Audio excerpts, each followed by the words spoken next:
Hello and welcome to Diego C. Palace. Thank you very much for tuning in. This is my pre-match update on there's an incoming match coming around the corner. It's between Crystal Palace women versus Chelsea women at Selhurst Park. It is going to be an amazing evening for Crystal Palace. The very first ever Super League home fixture for Crystal Palace women. Good luck to Laura Kaminski and her coaching staff, and Jeffrey and everybody else there. And also, good luck to Aimee Everett, the Crystal Palace women's captain, and her players as well. And also, congratulations to and good luck to Grace Williams, the head of women's football at Crystal Palace, and her staff at Crystal Palace for bringing in all the players that were possible to be brought in during the summer signings. And so well done, Crystal Palace FC women, for that. Now, 1 minute, the thing's fallen down. I'm just going to pull this up because it's supposed to be in the background, but it's lost it. Oh, look at that, look at that, look at that, look at that, look at that. All my props are not working. Just a second. Let's try and sort this out. This is my, there we go. Let me just lift that up. What's going on here? I am falling apart already, and the match hasn't even kicked off. Oh, this is not working out. Is that working out right there? It will have to do. Oh dear, my props are not working there. Unbelievable scenes. No, I'm going to have to sort that out. I'm not going to be happy with that. 1 second. Unbelievable. There you go. That's it. That's the one. Right, 1 second. Let me sort myself out here. Unbelievable. I had it ready and it's fallen off. Typical. I'll have to send a memo to the wardrobe department. What is going on there? Unbelievable. That's not falling down. That's not working out. Right, that's going to have to do. Otherwise, we're not going to get going here. Now, let's have a look and see what's going on here. Can you see that all right? That is the winning Crystal Palace women. They won, of course, the women's Barclays Championship of 23-24 last season. What absolute scenes at Selhurst Park when they picked up that trophy. Real talk. And let me just see what's going on here, because it's here we go. Right. If you are just making sure you don't hear the commentary from what I'm about to play. So basically, the match kicks off at 7:30 this evening at Selhurst Park. But what I'm going to try and do is say my live response to Laura Kaminski's pre-match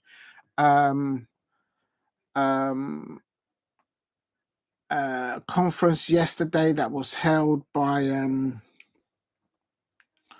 let me just get out of the way, and got my my lucky cap for today's match between Crystal Palace women and you see my lucky cap for tonight's match between Crystal Palace women and Chelsea FC.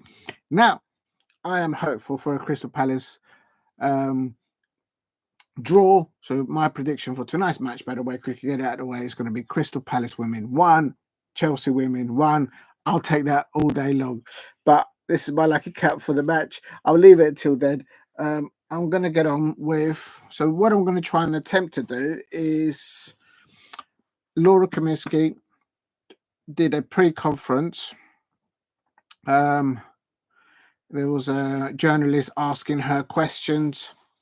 And this has already been uploaded on the 2 days ago, the 25th of September.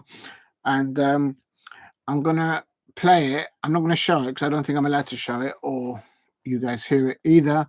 But what I'm going to do is going to try and go through it as I hear it and then respond to it to see how it goes.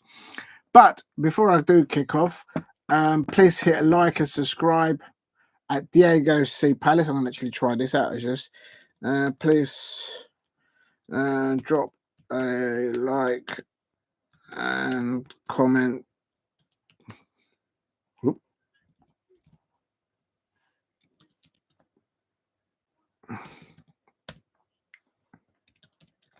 And comment as you enter the live stream chat. And I think that'll be all right, isn't it?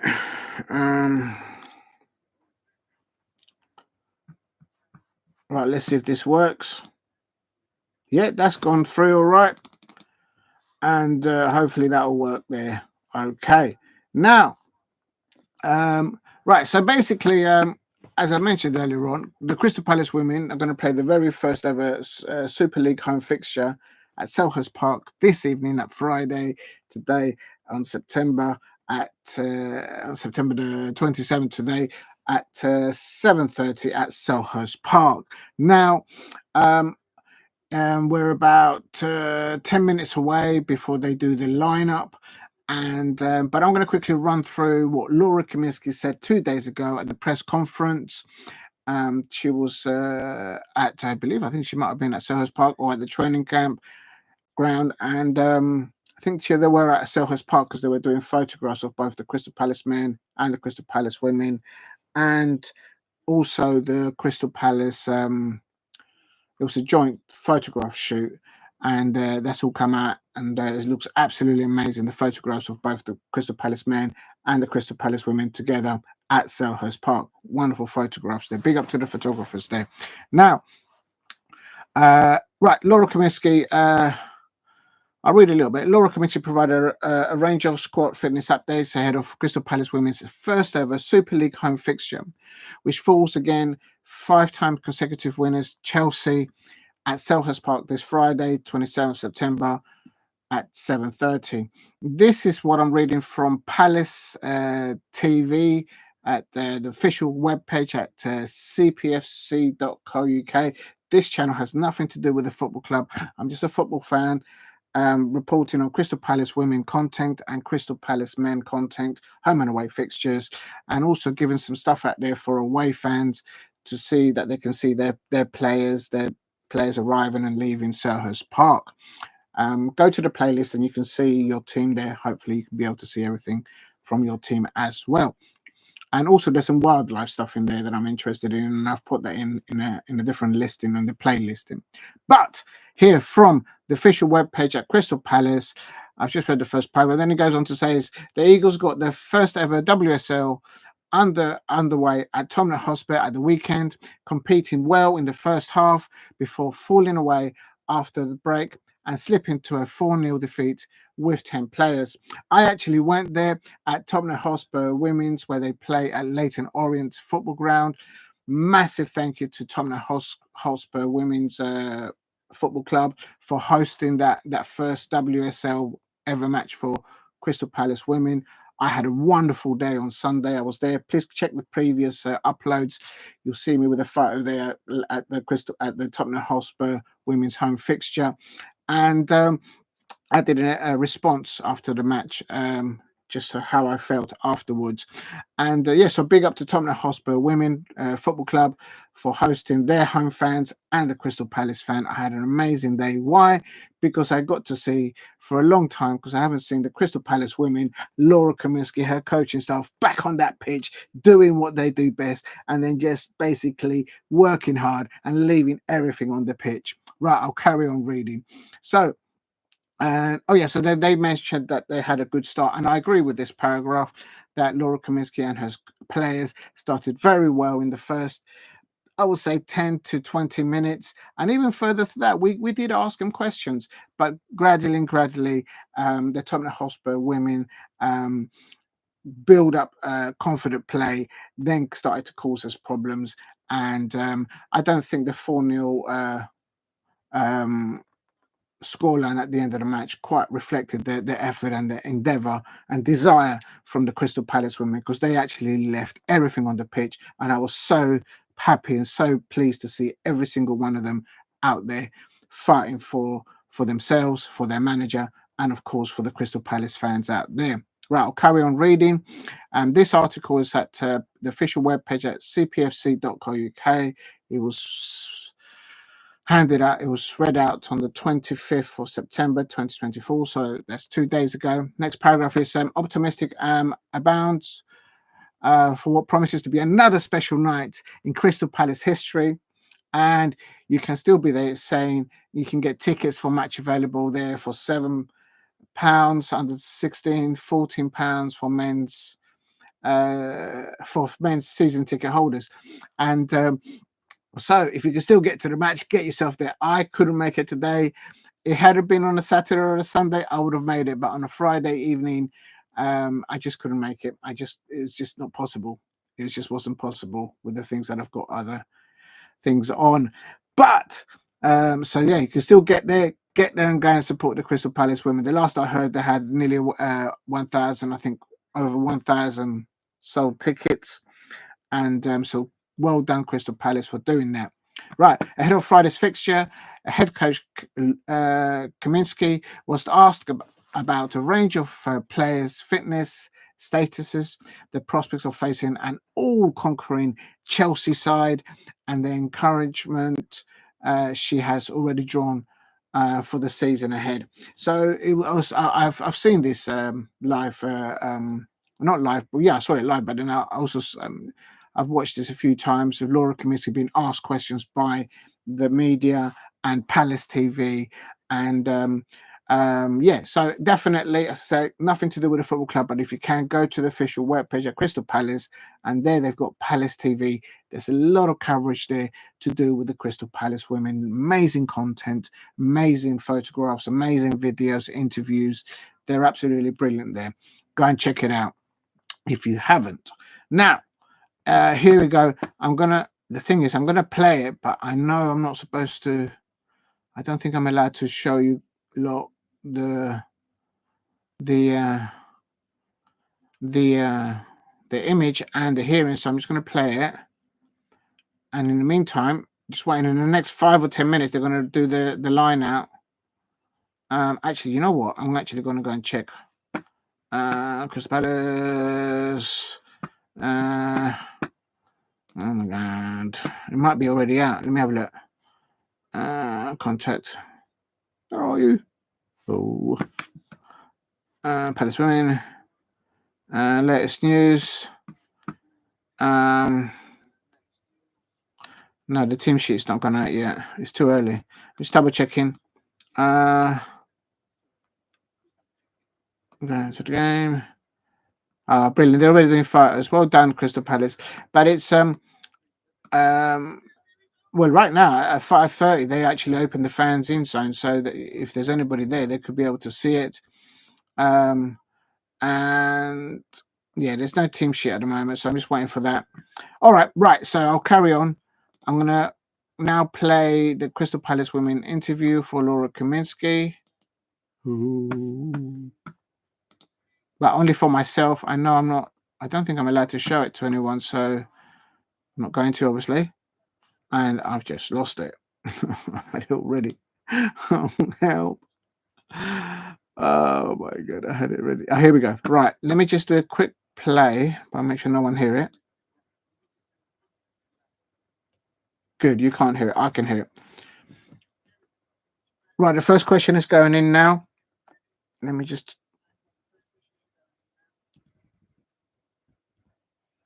Sandra's asking the first question about the team news.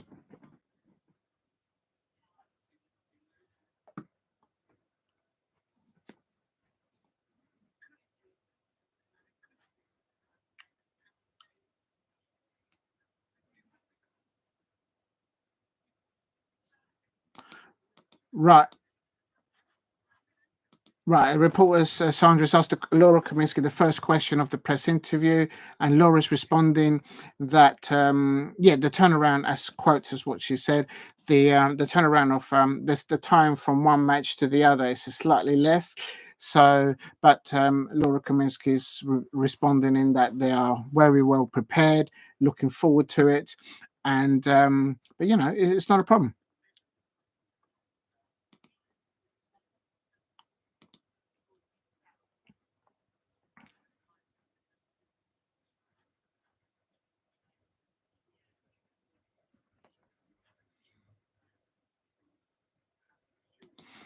Right. Laura Kaminsky just mentioned that um, um, to the question of the first person, a lady called Sandra, in the interview, and Laura Kaminsky just basically saying that two things in there, that there was a time scale limitation, but it is what it is. It affects other teams as well, of course. Between one match, the first match, which was Sunday on versus the Tottenham Hotspur women, and because we played on Sunday and now we're playing on Friday. So normally we play at the weekend. So there's one day off, but it's not an issue really. And also the players that Laura's mentioning there that came in at the end of the summer transfer windows, as it were, that's just closed. Because actually the majority of them, they didn't come in at the beginning of it. They came towards the end of the transfer window. Then they have to get to close. I suppose this is not what Laura says, but I suppose as a support fan, I suppose those new players have to get adjusted to the team. They have to get to fitness levels, get to with the rest of the players, and it'd be up to, no doubt, Laura Kaminski, Adam Jeffrey, um, also who else? All the other coaching staff at Crystal Palace to decide when they are match fit to start or not. Let me just check something if I've got it. No, that's the wrong one. Crystal Palace women. Right, let me just make sure that's okay. So basically, Laura Kaminsky's just answered that. I'm just going to go to the other one. Just bear with me because I want to see uh, uh, if the team sheet's out for the Crystal Palace women. And I can't see it. I can't see it. Program. Oh, here we go. I can see the program, and it looks absolutely amazing. Obviously, I'm not there, so I can't see it, but it looks absolutely amazing. That's going to be a collector's item, that is, no doubt. And no, I can't see. I'm trying to get the team sheet out for the Crystal Palace women. Just bear with me. Oh. Anything on business we know? Oh, here we go. Maybe that's it. No. Stats. No, they haven't released the team sheet just yet. All right, we'll have to wait for that. It's not a problem, not a big issue. I'll carry on with the conference, I suppose, before with the press conference that I'm trying to do. If anybody's out there, please hit like and subscribe. What I'm doing is a reaction to Laura Kaminski's pre-match press conference, which happened 2 days ago. And as I speak, they're probably releasing actually, you know what? I'm just going to go here. So football fixtures, Crystal Palace women. And they haven't done the team sheet just yet for the Crystal Palace women, kicking off at 7:30. Although it's just gone past 6:30, but I'm just waiting for it to be updated, either at cpfc.co.uk or at other Sky and other sort of web pages. They just haven't done it just yet. They're probably doing it in a minute or so. But at the moment, so Laura's basically doing a where are you?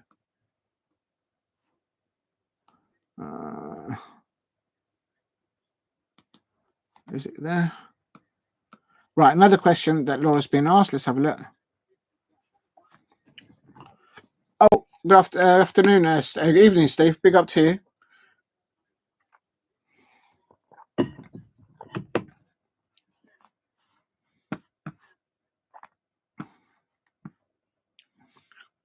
So the first question was by a lady called Sandra. Laura Kaminski pointing out that there's been a slightly less time to prepare the players because it's we played on Sunday and we're playing obviously on Friday.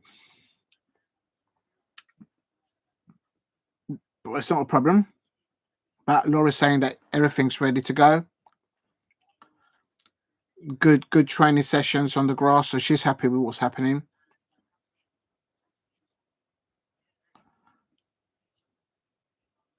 Laura's mentioning that there's a few limitations with some of the players that came in at the later stages of the summer transfer window. If some of them are carrying things like a few injuries or little knocks, then you have to be cautious.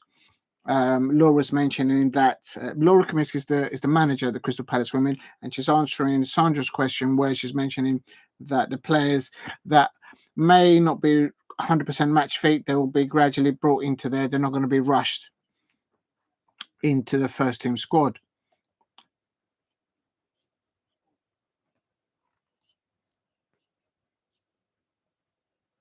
Oh yeah, just talk. Laura Kaminski. Sandra's just asked a question about Elise Hughes, our striker. Right, she's just confirmed that Elise Hughes is the Welsh international and Crystal Palace striker. Big up to you, Elise Hughes. I knew if anyone can get through that injury, get back to match fitness, it's going to be Elise Hughes. She's absolutely amazing. She's one of the strongest mind and strikers that I've seen playing for Crystal Palace ever. Seriously. And Laura Kaminski is saying that she's gone in from the gym, only been in the gym. Now she's actually gone onto the pitch and she's doing some training.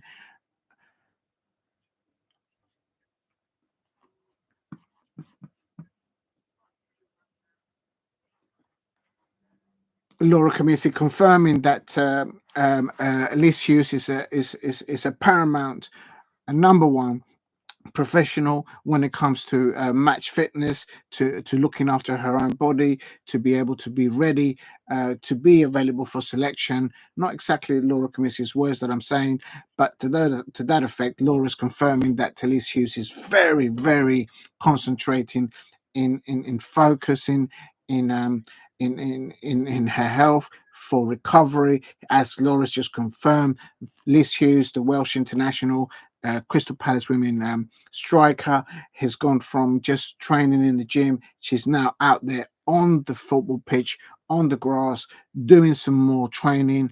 And of course, Laura Kaminski, they're confirming that Elise Hughes is 100% a professional out there and what she's doing in that recovery. And of course, everyone at Crystal Palace are supporting her and making sure that she gets back to team selection. Just going to hold it there because big up to you, Steve. You said something here. Big up to you, Steve. Good evening. I watched much before Blue. It's like fallen women. Not games, but 2000, but it's a long time ago. I'm not sure how they do now. Oh, I see. Yeah. Yeah, no, it's catching on. It's catching on. A lot of people may watch a little bit back in the day and there, and I've caught onto it. I watched the Crystal. I went to as many home and away fixtures for the Crystal Palace women last season. Really started doing it where I could afford it and where I could get the time to go and do it because some of the away matches just too expensive to go. And you could see the effort, the endeavour, the desire of our manager at Crystal Palace is Laura Kaminski, her assistant coach. Is a gentleman called Adam Jeffrey, and all the other coaching staff there, the way that they will work on that touchline on match day, working, encouraging, supporting, giving all for those Crystal Palace women to deliver the goods. And what did they deliver last season? They won the championship. They are champions of last year, 23-24 women's Barclays championship. They won the championship, and it was it was a wonderful thing to see Laura, her coaching staff, and her players celebrating on the last match of the day of the year against Sunderland. Although it was a 1-1 draw, they lifted that trophy. Let me just show it. There it is. Is that trophy there? And well done, Laura Kaminski and the Crystal Palace women's captain, Aimee Everett. Absolute scenes. And by the way, my Crystal Palace, the Crystal Palace women player that was voted was Molly-Mae Sharp, and I can see why they did that, because whenever she starts a match, she sets a tempo. She's absolutely amazing. But for me personally, I wanted, and I'm giving it to it's one of our defenders.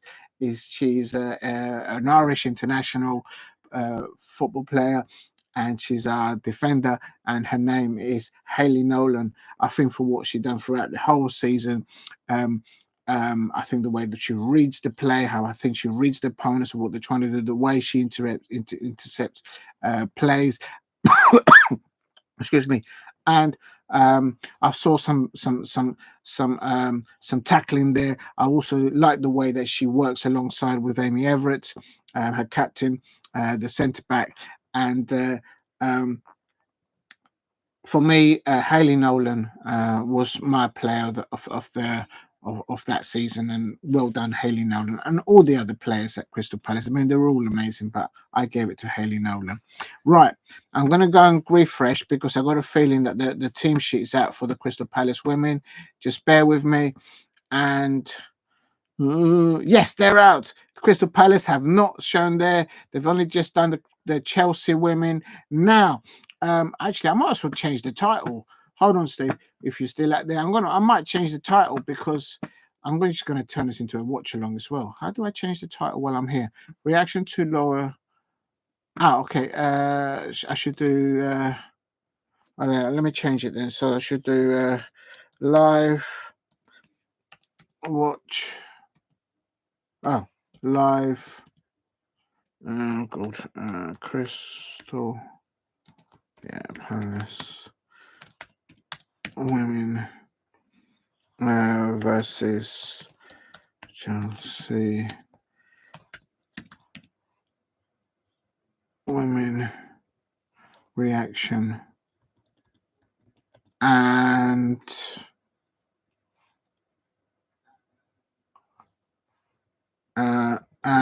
reaction to Laura Kaminski's pre-match.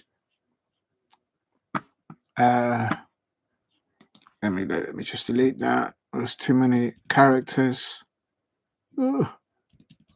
Pre-match Super League. Still too many words. They only allow 100 characters, so you have to delete quite a lot. First ever pre-match. I'm just going to put WSL.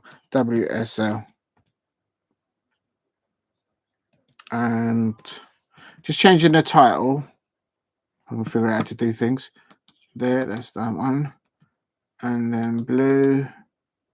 And then eagle. Ooh. Oh no, that's all. There's no more room. Right. So then how do I save that? I hope that's forever. Yeah, that's a great question, Steve. Big up to you. What it is, the Crystal Palace women, they don't play at home regularly. They have two home. Normally they play at a different ground, and it's a smaller stadium. And but tonight, because it's their first WSL, the Women's Super League ever, I went to their first ever match, which was last Sunday, away at Tottenham Hotspur Women. And so I was there, and it was great to see the players. They're working really hard, and we didn't get any points, but I was very proud of the performance of the Crystal Palace women.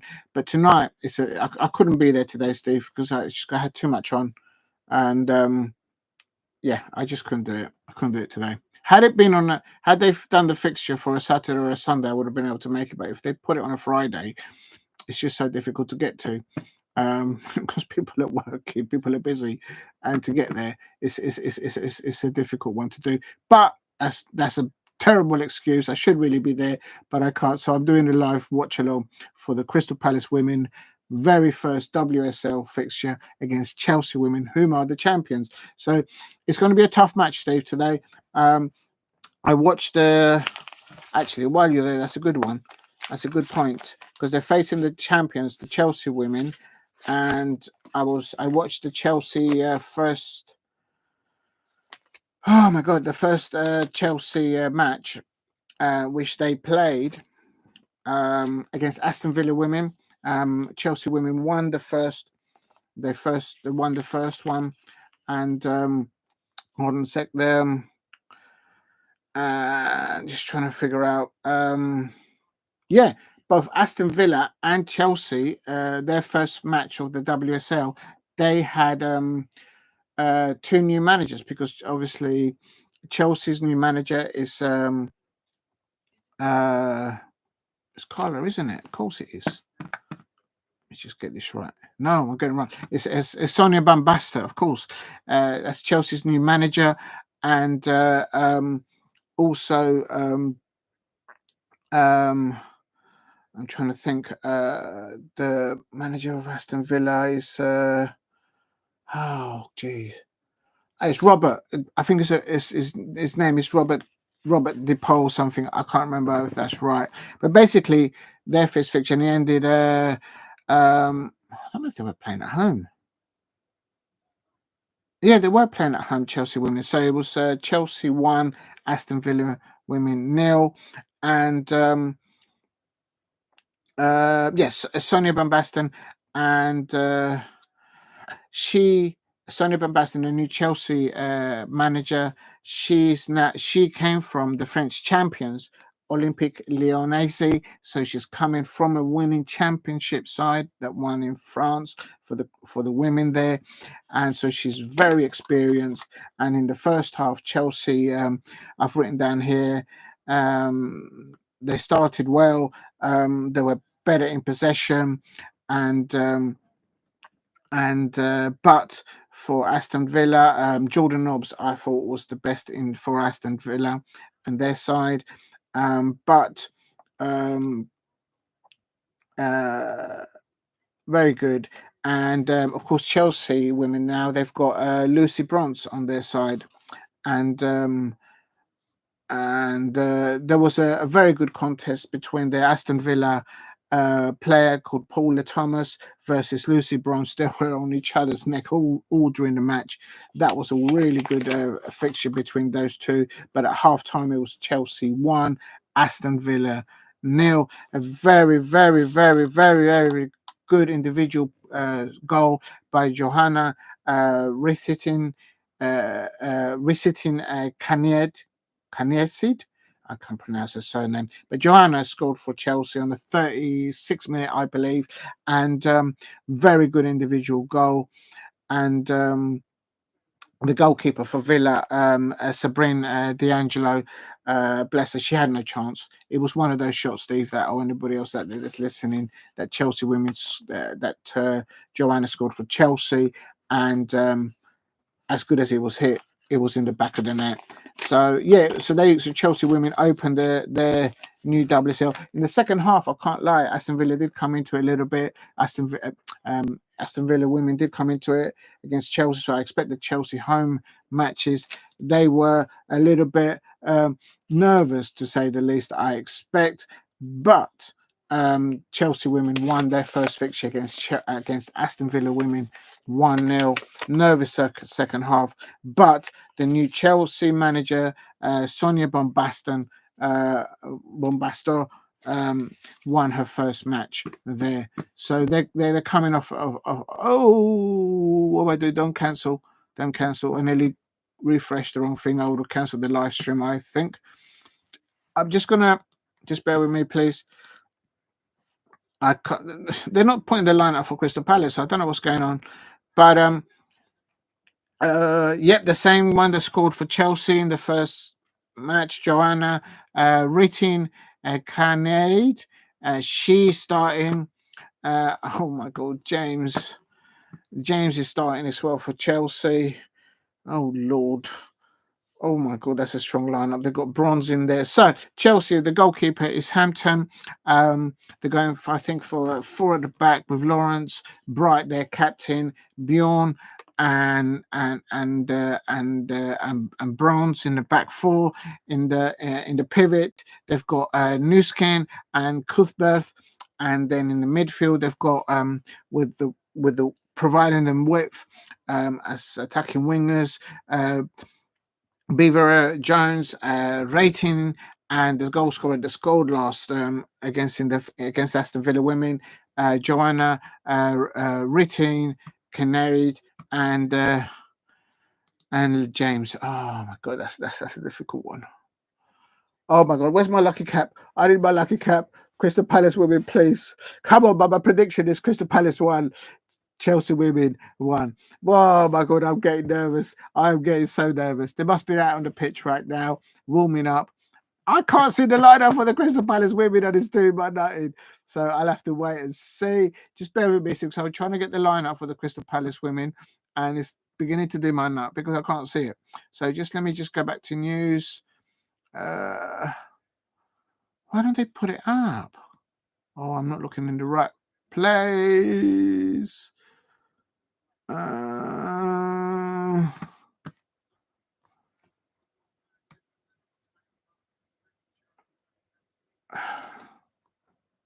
Yeah, they're not doing live thing. So, all right. So let's go to. Just bear with me, please. Oh, they've got to have the lineup. Surely now. It's 20 minutes into half. Let's have a look. Here we go. Match. No, they still haven't put the lineup here in the official webpage yet. All right. It doesn't matter. It doesn't matter. It doesn't matter. I can't see it. I can't find it anywhere. And it's quite annoying, actually, I have to say. See photos. A big up to all the photographers at Crystal Palace. They're doing amazing work there, showing absolutely everything. And it's no, it's still not out there. Right, I'm gonna do one more refresh. If it doesn't come up, it doesn't come up. What can I do? No, still not up. Right, okay, I give up. Right, sorry, Steve. Where are we with you? Big up to you, Steve, for dropping in. Are Crystal Palace good at women's football? Do they play at the same? Yeah, no. So yeah, we've talked about that. Yeah, they're playing their first ever WSL fixture at home at Selhurst Park tonight at 7:30. So good luck to Laura, but they are not playing at their normal home place tonight. Also, King League. Some teams play at 2 stadiums, one at halfway and the other. Past 2 teams have a roof to play in May, June, and October. For others, yeah, when the weather's changed. So yeah, that doesn't surprise me to see that in other places they may have to go indoors depending on the pitches. Because even if they've got AstroTurf, then yeah, good to see some play at the same stadium. I won't worry in England. There's the news who play in Wales will play Conference League home and away matches at Shrewsbury Stadium. Right, you've been to some amazing stadiums there, Steve. For me, yeah, some stadium. For me, I like them. I like to see the Crystal Palace women play at Selhurst Park, but I got a feeling that the scheduling for tonight's fixture at Crystal Palace women versus Chelsea women, the way, because it's landed on a Friday, it's not because of the choosing of the club. I think they would have preferred it to be tomorrow because the men are away at Everton, but because it's broadcasting rights and stuff like that. I'm not blaming anyone, but it's just the way football works these days. I presume the broadcasters look to select to play the matches, have the matches played when is the best for their schedule as well. And obviously the managers have no choice. I still can't get the lineup for Crystal Palace women, and it's just like, what do you have to do? I'm really apologise to everybody out there. I just can't get hold of it.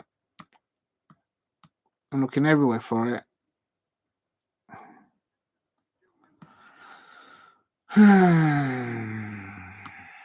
This is really annoying to me. But lesson learned, I suppose. Oh, I tell you what. It'll be on Instagram, innit? Just bear with me, please. Let's have a look. I'm going to have to go to Instagram. Yeah, it is on Instagram. So big up to Crystal Palace women. They've put it up 24 minutes ago. Oh, my God. I am so slow. To story. Let me just put that, share it to my story on Instagram. Oh, no, to my story. I don't want to share it to anybody. Right. Okay. So in goal, we've got Yañez as a back four. We've got Veje, Bliss, Gibbons, Cato, and our captain Aimee Everett in the midfield. We've got Blanchard, Annabel Blanchard, Green, a new signing, Riley, and then in front of them that we've got Gejl, I butchered her name, Woodham, and Stengel. So I'm hopeful with that. I'm loving that lineup, and we just gotta. I think, as I said, for the Tottenham Hotspur women first fixture. Against Tottenham Hotspur women, I'm in no doubt that the first 10 to 15 minutes the first 10 to 15 minutes at Selhurst Park for the start of the fixture is absolutely vital. Absolutely vital. I am trying to get now. I don't know what's going on with this thing. I'm refreshing it, and all I could see is the lineup for Chelsea. There's nothing there on the women and the Crystal Palace women. So and this is my end. But I'm hopeful for a let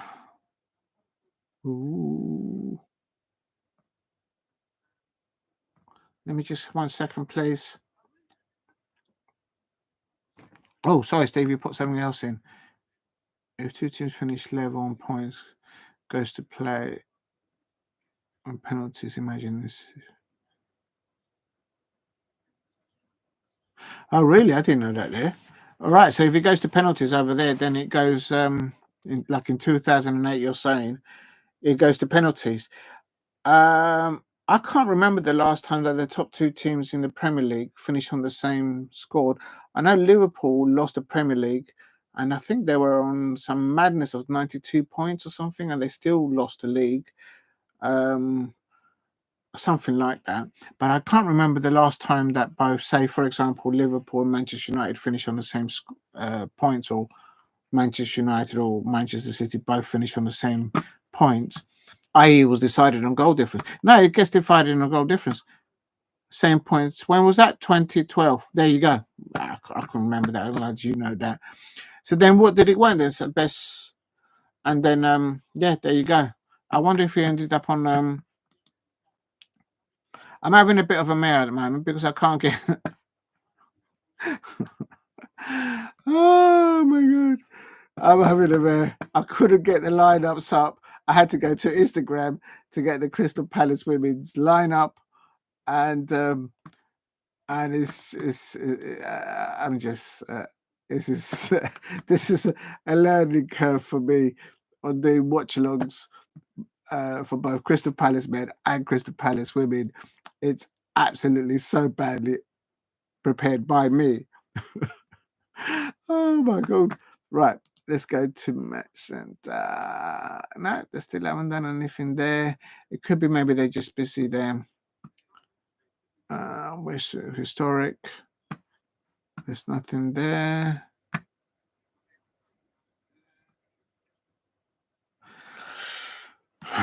Okay. Right, I give up. It's not there. So what can I do? Let me just go back to women's football. And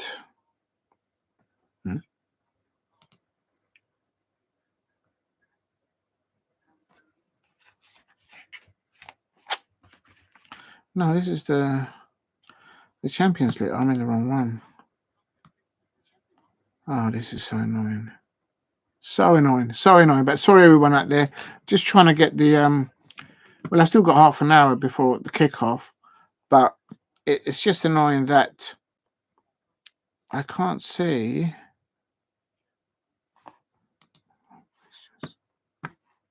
Come into it. No, still not there.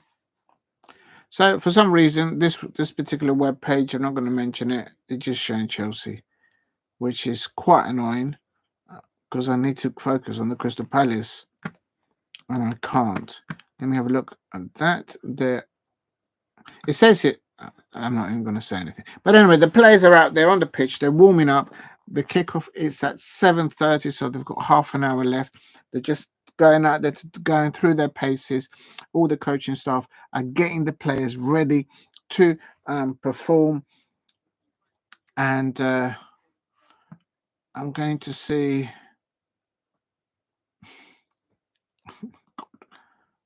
Why is it not? All right, let me just go back to news.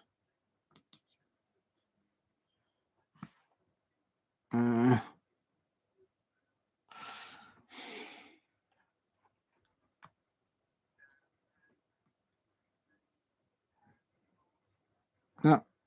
All right, let me go there. Maybe they're typing it up as we speak.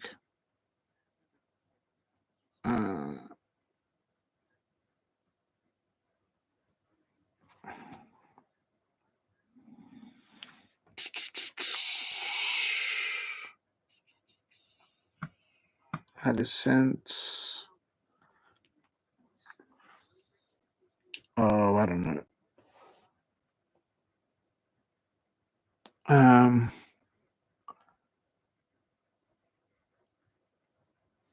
Right, let's have a look there. Oh. It's on Twitter. That's what it is. That's what they're doing.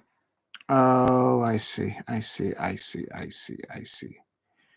Yeah, the lineup is out on the Twitter.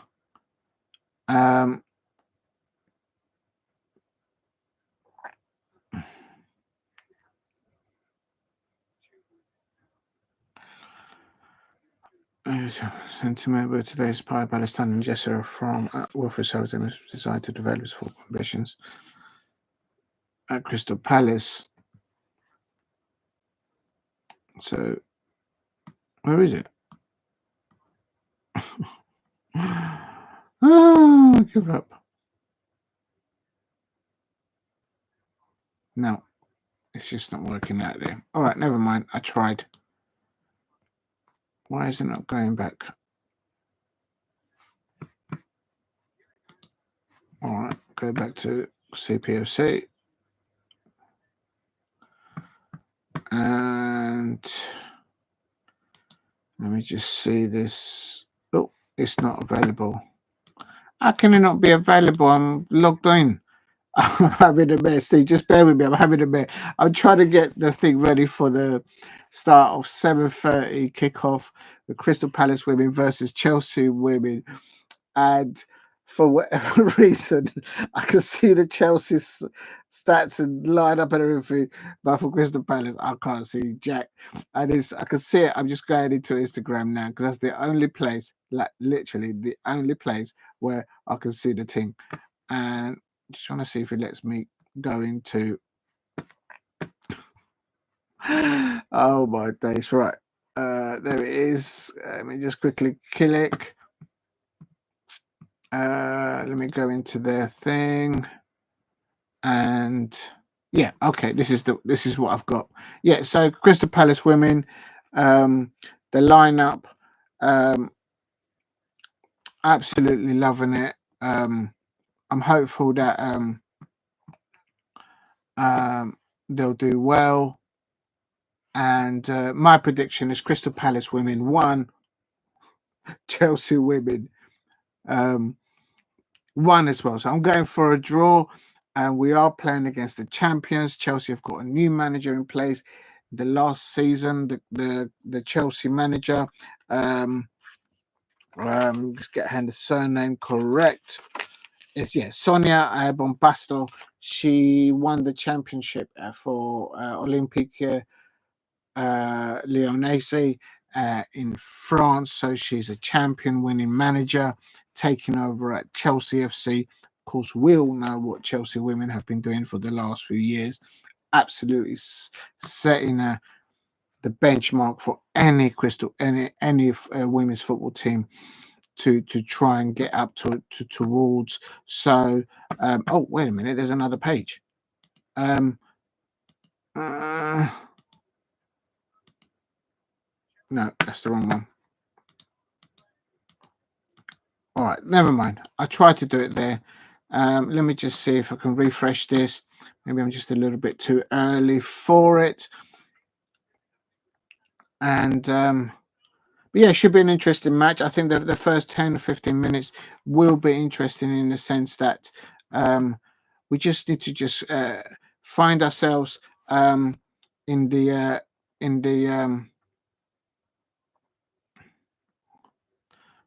right, got it. It's finally, I can finally see the Crystal Palace side of things.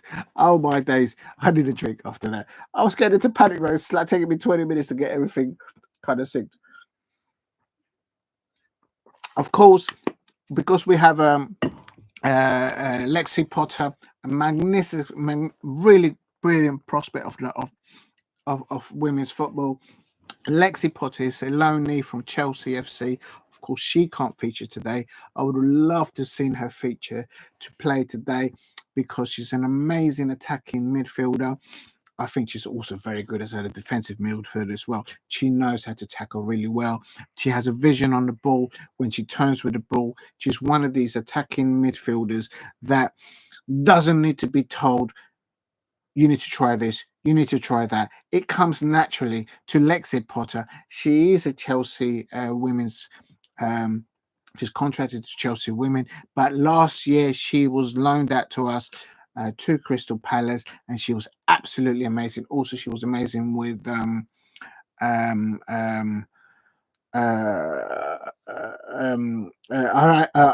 Dennis, but she was loaned out to us as well. And she's just signed a contract for Tottenham Hotspur Women. So congratulations to Araya Dennis as well. Well done, Araya Dennis at Tottenham Hotspur Women. But going back to tonight's fixture, I just want to confirm that Lexi Potter cannot feature today because she is a Chelsea player. So she's online for Chelsea and drops out. Right, I'm going to read this out because this might help. This is a report from Emma Sanders from the BBC Sports Women's Football News, and she's at Selhurst Park. Emma Sanders, she's absolutely brilliant. So I'm going to read what she's just going to say. But before I go to Emma Sanders, big up to you, Steve, for being there. If you're new to the channel, please hit a like and subscribe at Diego C. Palace. I'm covering a watch along for the Crystal Palace women versus Chelsea women, the champions. And if you can, please share it. Let people know that I'm starting to do live streams. I'm getting to know it. I'm actually going to put my lucky cap on for Crystal Palace women. Come on, lucky cap, lucky cap, lucky cap. We've got to win. We've got to win. Come on, Crystal Palace women. We have to do it. Right. Because Crystal Palace women are the champions. Real talk. Now. From last season, of course. Right, let's go to Steve. Big up to you, Steve. Where were we? Goal difference matter 22 games. Oh, right. Hold on a minute. So the same points I've ever seen. Goal difference does matter over 22 games. You play every team 3 times, but if you are first after 22 games, you play second team. Oh, really? And after 22 games, and the first played 12 in the last game, and then the second versus the 11th. Okay, that makes sense. Last game will be the first 12 and the third 11th, first, fifth, and fifth, 8th, 6th, 7th. On March day, 33 games, and that was the position with 11 games. Citti could play Palace home and away 1. Best to play team twice in the Premier League with 20 teams rather than 12. Yeah, because they went from they took out 2 teams, didn't it? I remember it was 44, and then they reduced it, and we went down on on the points, which was ridiculous. We actually finished above the relegation thing, and we still went down. I was well pissed off with that. I'm probably allowed to say that word. But if you're new to the channel, please subscribe at Diego Palace. We're about 20 minutes. The players are just finishing up their warming up at Selhurst Park between Crystal Palace women versus Chelsea women. And I'm going to read this article here from Emma Sanders. This is from the BBC Sports Women's Football. She's at Selhurst Park. Big up to Emma Sanders. She's very good. And it goes here. After the 4-0 defeat by Tottenham in the opening game, Crystal Palace manager Laura Kaminski makes 2 changes to the side. The first start for the club for the summer signing, Lily Woodham and Anne Micato. They start for Crystal Palace women. Laura Kaminski making 2 changes, and she's had to make changes all over the park because some players are ineligible because some of them are contracted to Chelsea, and of course they can't play. Now, on loan defender Brooke Aspin got sent off last week. So there's another reason why she's had to make additional changes, Laura Kaminski. So I'll go on to read on what. This is a report from Emma Sanders from the BBC Sports Women's Football News reporter. She's at Selhurst Park right now. And she goes on to say, on loan defender Brooke Aspin got sent off last week. Yeah, just unlucky at the end of the match. I saw that. So is serving a suspension, and she's ineligible to face her parent club anyway. So she can't face Chelsea anyway. So I wonder how that rule works. Does it still count? I have no idea. You have to talk to officials and coaches. They know. Someone will know at the club. Also, Emma Sanders goes on to say, hold on, Steve, 1 second. Lexi Potter is also ineligible, which I mentioned earlier on, as she's on loan from Chelsea FC women, so drops out absolutely. And then while Ashley Worden is now on the bench for Crystal Palace. Crystal Palace starting lineup. Yañez is in goal, Veje, Gibbons, Kato, and our captain Aimee Everett in the back 4. Then we've got in front of them Annabel Blanchard, also Green, Riley, and then in front of them we've got Gejl, Woodham, and Gejl. And for me, she's not gone with Molly May Sharp, so I would love to see Molly May Sharp, I can't lie. But who am I to say to Laura Kaminski what she can and what she should not be doing as the Crystal Palace manager? She knows more about football than I'll ever know. So, but she's gone with a substitute bench of Mahasari, Arthur, Molly May Sharp, Worden, Pritchard, Larkin, and Atkinson. And so Atkinson hopefully might be able to come on, and she's brilliant. She's just brilliant on the ball. They're Irish international, Republic of Ireland international there. So I would like to see her on the pitch. Right. The BBC reporter Emma Sanders goes on to say Sonia Bompasta, which is obviously the new Chelsea manager. She goes on to say Sonia Bompasta makes 3 changes to the Chelsea side, who beat Aston Villa 1-0 in the opening match. Stop. I mentioned that earlier on, that they won against Aston Villa in the opening match at home versus Aston Villa women. And so 3 changes. Nathalie Bjorn comes in for Khadija Buchanan, while the England international Lauren Jane starts tonight for Sandy Baltimore. So, oh my days, what a squad in depth that Chelsea have. But there you go. And then she goes on to say the international. She doesn't say that, but the Maria Ramírez, which is the Colombian international, is replaced by AGGIE BEEVER-JONES up front. So just swapped it a bit because obviously they've been they have other fixtures with the Champions League, Women's Champions League, and all that. So not surprising. So the Chelsea women's starting 11 is in goal is Hampton, in the back 4 Bronze, Bright, Björn, and Lawrence. And then they've got Cuthbert, Nusken, and then in front of them they've got Rakin, James, Kaneryd, BEEVER-JONES to it all. And in the squad, in the Chelsea women's substitutions, they've got Musovic, Ramírez, which is the Colombian international, Macário, Parish, Baltimore, Kaptein, Hamano, and Pone, and last of all, Buchanan. And that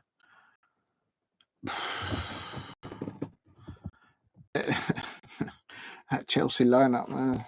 Come on, Palace women, we can do this. I'm going for Crystal Palace 1, Chelsea women 1. I'm going for a draw of this.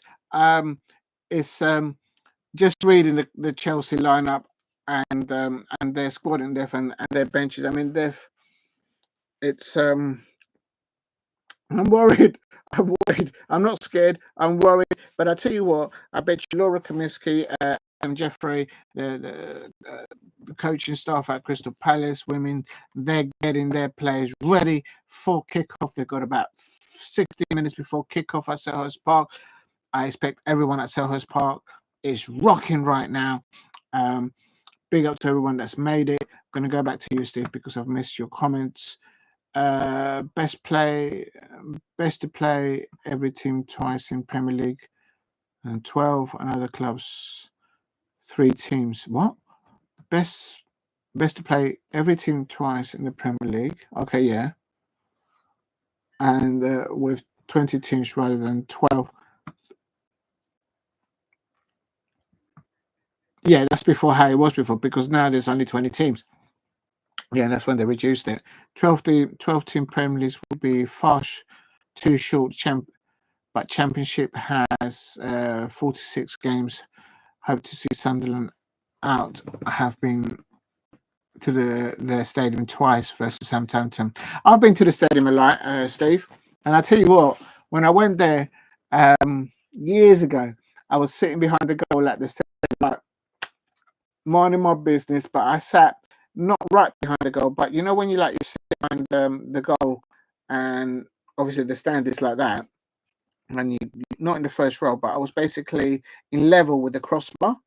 And during the match, the ball came over and I caught it. And guess what? When I went back to work on the following week, the manager goes, "Oi, I saw you on TV.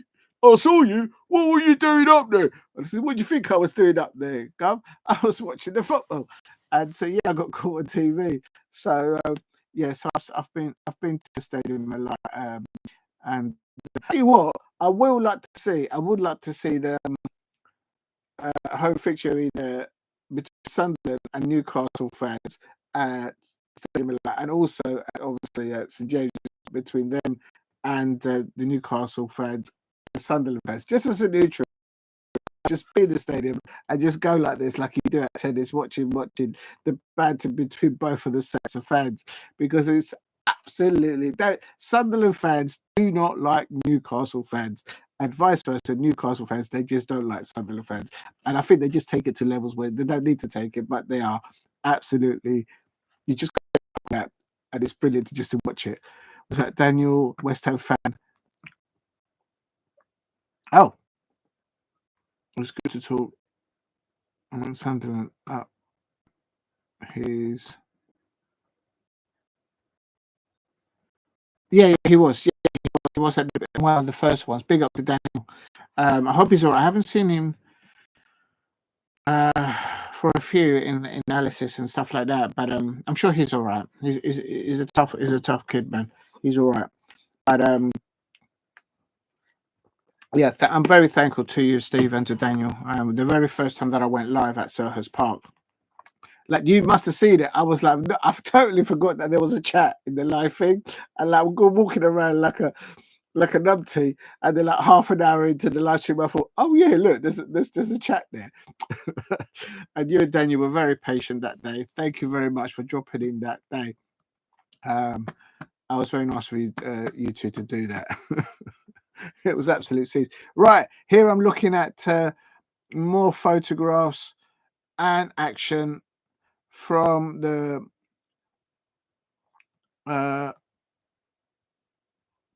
it's gonna be tough. It's gonna be tough for Crystal Palace women. I just want them to, the Crystal Palace women, for the first 10 to 15 minutes to just settle in into what they do. Everyone stay in their positions, everyone doing what they need to be doing in defensive mode. And if we can get in a few opportunities, perhaps on a set piece on a corner or on a little breakout against the Chelsea women. When we were played them last season in the FA Cup, we asked them serious questions, so we can ask them questions. But last season is last season and this is new season, and they've got a new manager. So and they only won by 1 goal last game. So that's why I'm going for Crystal Palace women 1, Crystal Palace women 1, and it's Crystal Palace women 1, Chelsea women 1 as a full-time prediction. Right, just bear with me, everyone, because we've got about 10 minutes before the match, and what I'm going to try and do, can I do this? I don't know if I can. I wanted to put the line up on, how do I? Ooh. Can I do this live? I don't know. Let me just cancel that. Right, am I still live? Yep, everything's still fine. Just bear with me. I'm just going to try and put the line up for the Crystal Palace women. Right, just bear with me. I think I've got it right. So I've got to go there. I'm coming. So for here we go, and here we go. So if I do this, just bear with me, please. So I do. Where do I have to go? I have to go to the studio, I suppose. Can I go to studios, content? I'm just trying to figure out how to do this. Live. No, it's not there. I have like no idea how to do this. All right, so then I'm going to have to go to the old-fashioned way. Do it that way.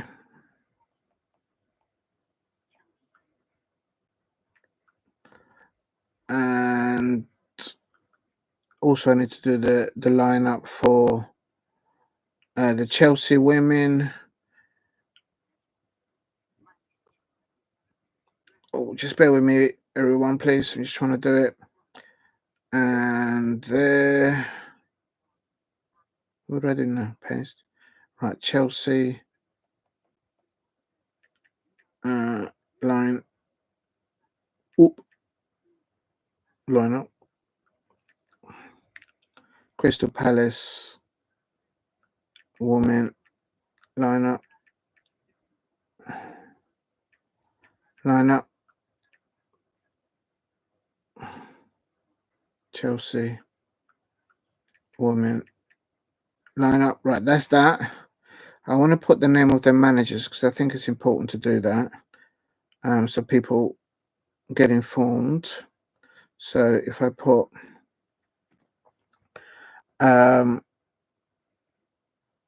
yeah, I'm going to put the Crystal Palace manager, Crystal Palace woman. Oh, spelling manager.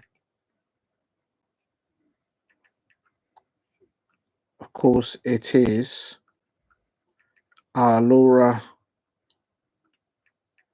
Kaminski.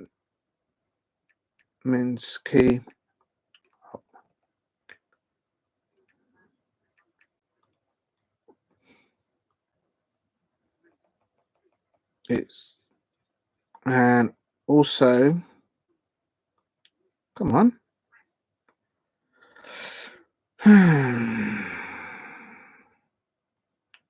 Right, and also the Chelsea manager. So Chelsea women manager is, of course, Sonia Bompasta, and she won the French league last season against with Olympique Lyonnais, and so she's a very, very experienced manager, well respected all over the world. And right, okay, so if I do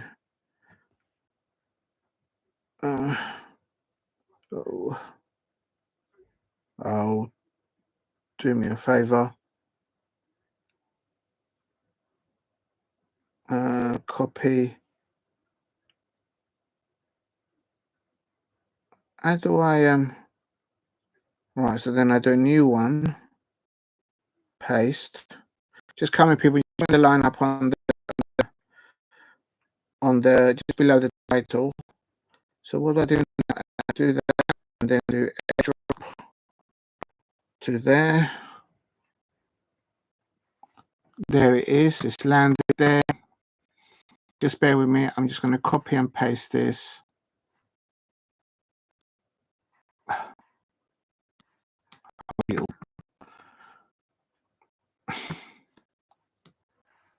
Why are you being like that?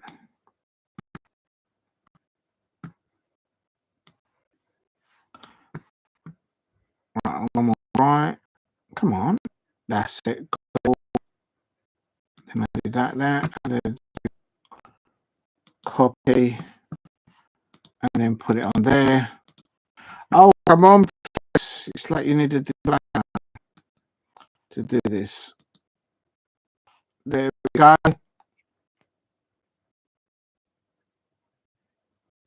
Okay.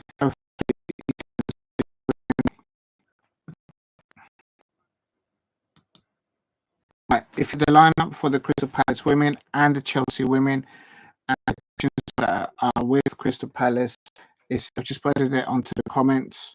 Hopefully you can all see it. Now it's 5 minutes and it's I'm getting all nervous here. The very first WSL between Crystal Palace women versus Chelsea women, and it is my prediction of Crystal Palace women 1, Chelsea women 1. Come on, Crystal Palace, you were my champions last season. We can do this. I'm going a point against the champions. That will be an upset in the WSL. That will be the headlines for the days to come. And hey, maybe I'm wrong and we'll get the win. So why not? Why not? And just to make sure that they've just to confirm to anybody out there that the Chelsea in the women's Champions League draw, Chelsea women have drawn Chelsea the Celtic women in the Champions League group. So that happened earlier on today. The Chelsea women champions have drawn the Scottish women's champions. Of course, they are debutants into the women's Champions League competition, and their next opponent, Chelsea women versus Celtic women. That's going to be a taste. I'm going to watch that. Real talk. That's going to be amazing to watch. Now, oh my God, I'm just getting very nervous. It's the beginning of a new campaign from Selhurst Park, and I am very nervous for Crystal Palace women, but I'm sure that we'll do well today.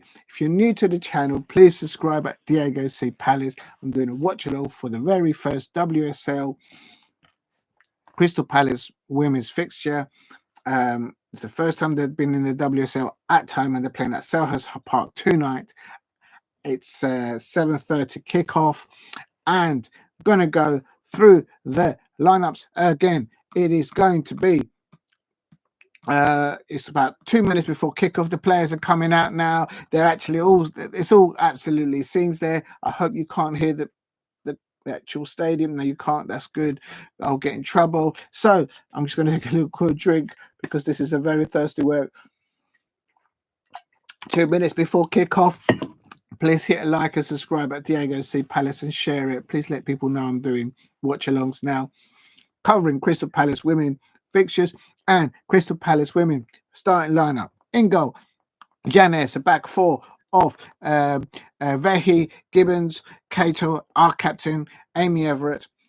In the pivot or in midfield, we've got Annabel Blanchard. Also, we've got Green, Riley, and in front of them, Laura Kaminski's gone for Gejl, Woodham, and Stengel. For Chelsea, their lineup in goal is Hampton, a back four of Bronze, Bright, BJÖRN, Laurent.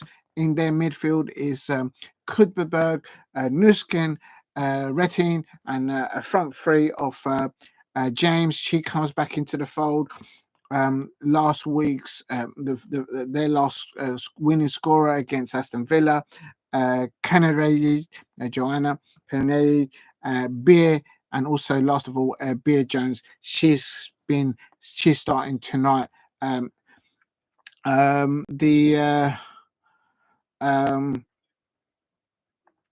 Chelsea have Sonia Bombasta has made 3 changes to Chelsea, who beat Aston Villa 1-0 in their opening match. Nathalie BJÖRN comes in for Kadesha Buchanan, while the England international Lauren James comes in for Sandy Baltimore. Oh my days, I'm like, oh my days, why couldn't they just rest all of them? Oh, the squad in there for of Chelsea women's just madness. And also the Colombian international Mariah Reines is also rested for this fixture by the Chelsea manager, which is of course Sonia Bombasta. Mariah Ren is the Colombian international player. She's rested for this match, but she's on the bench. And in comes in Angie BEEVER-JONES up front as a striker. So complete new strikers. A lot of changes in the Chelsea lineup. I'm hopeful that Crystal Palace women will get settled in the first 5 to 10 minutes. I'm looking for, my prediction is Crystal Palace women, and they're about to kick off. Crystal Palace women 1, Chelsea women 1. Come on, Crystal Palace women. We can do this. We can do this. I got my lucky cap on. Come on, we can do this. We can do this. And they're close to kick off. I am absolutely bricking it. I'm so nervous for the Crystal Palace women. But hey, we asked them questions last season. I was there at when we went away in the FA Cup against Chelsea women last season, and they're absolute scenes. I can hear the Crystal Palace fans making noise. I can hear the Chelsea women's fans making noise. The 2 managers are about to shake hands. They are shaking hands right now. It is absolute scenes. Big up to Crystal Palace. They are hosting the very first Crystal Palace women WSL fixture at Selhurst Park. Is between Crystal Palace women versus Chelsea women. It's absolute scenes. Hold on a minute. I don't have a minute. I don't know how good this team's are, but I hope it has goals. Oh, believe me, Steve, I've got a feeling there's going to be goals in this, and I just hope we get something in our end. Who's Crystal Palace rivals? I know West Ham, Millwall.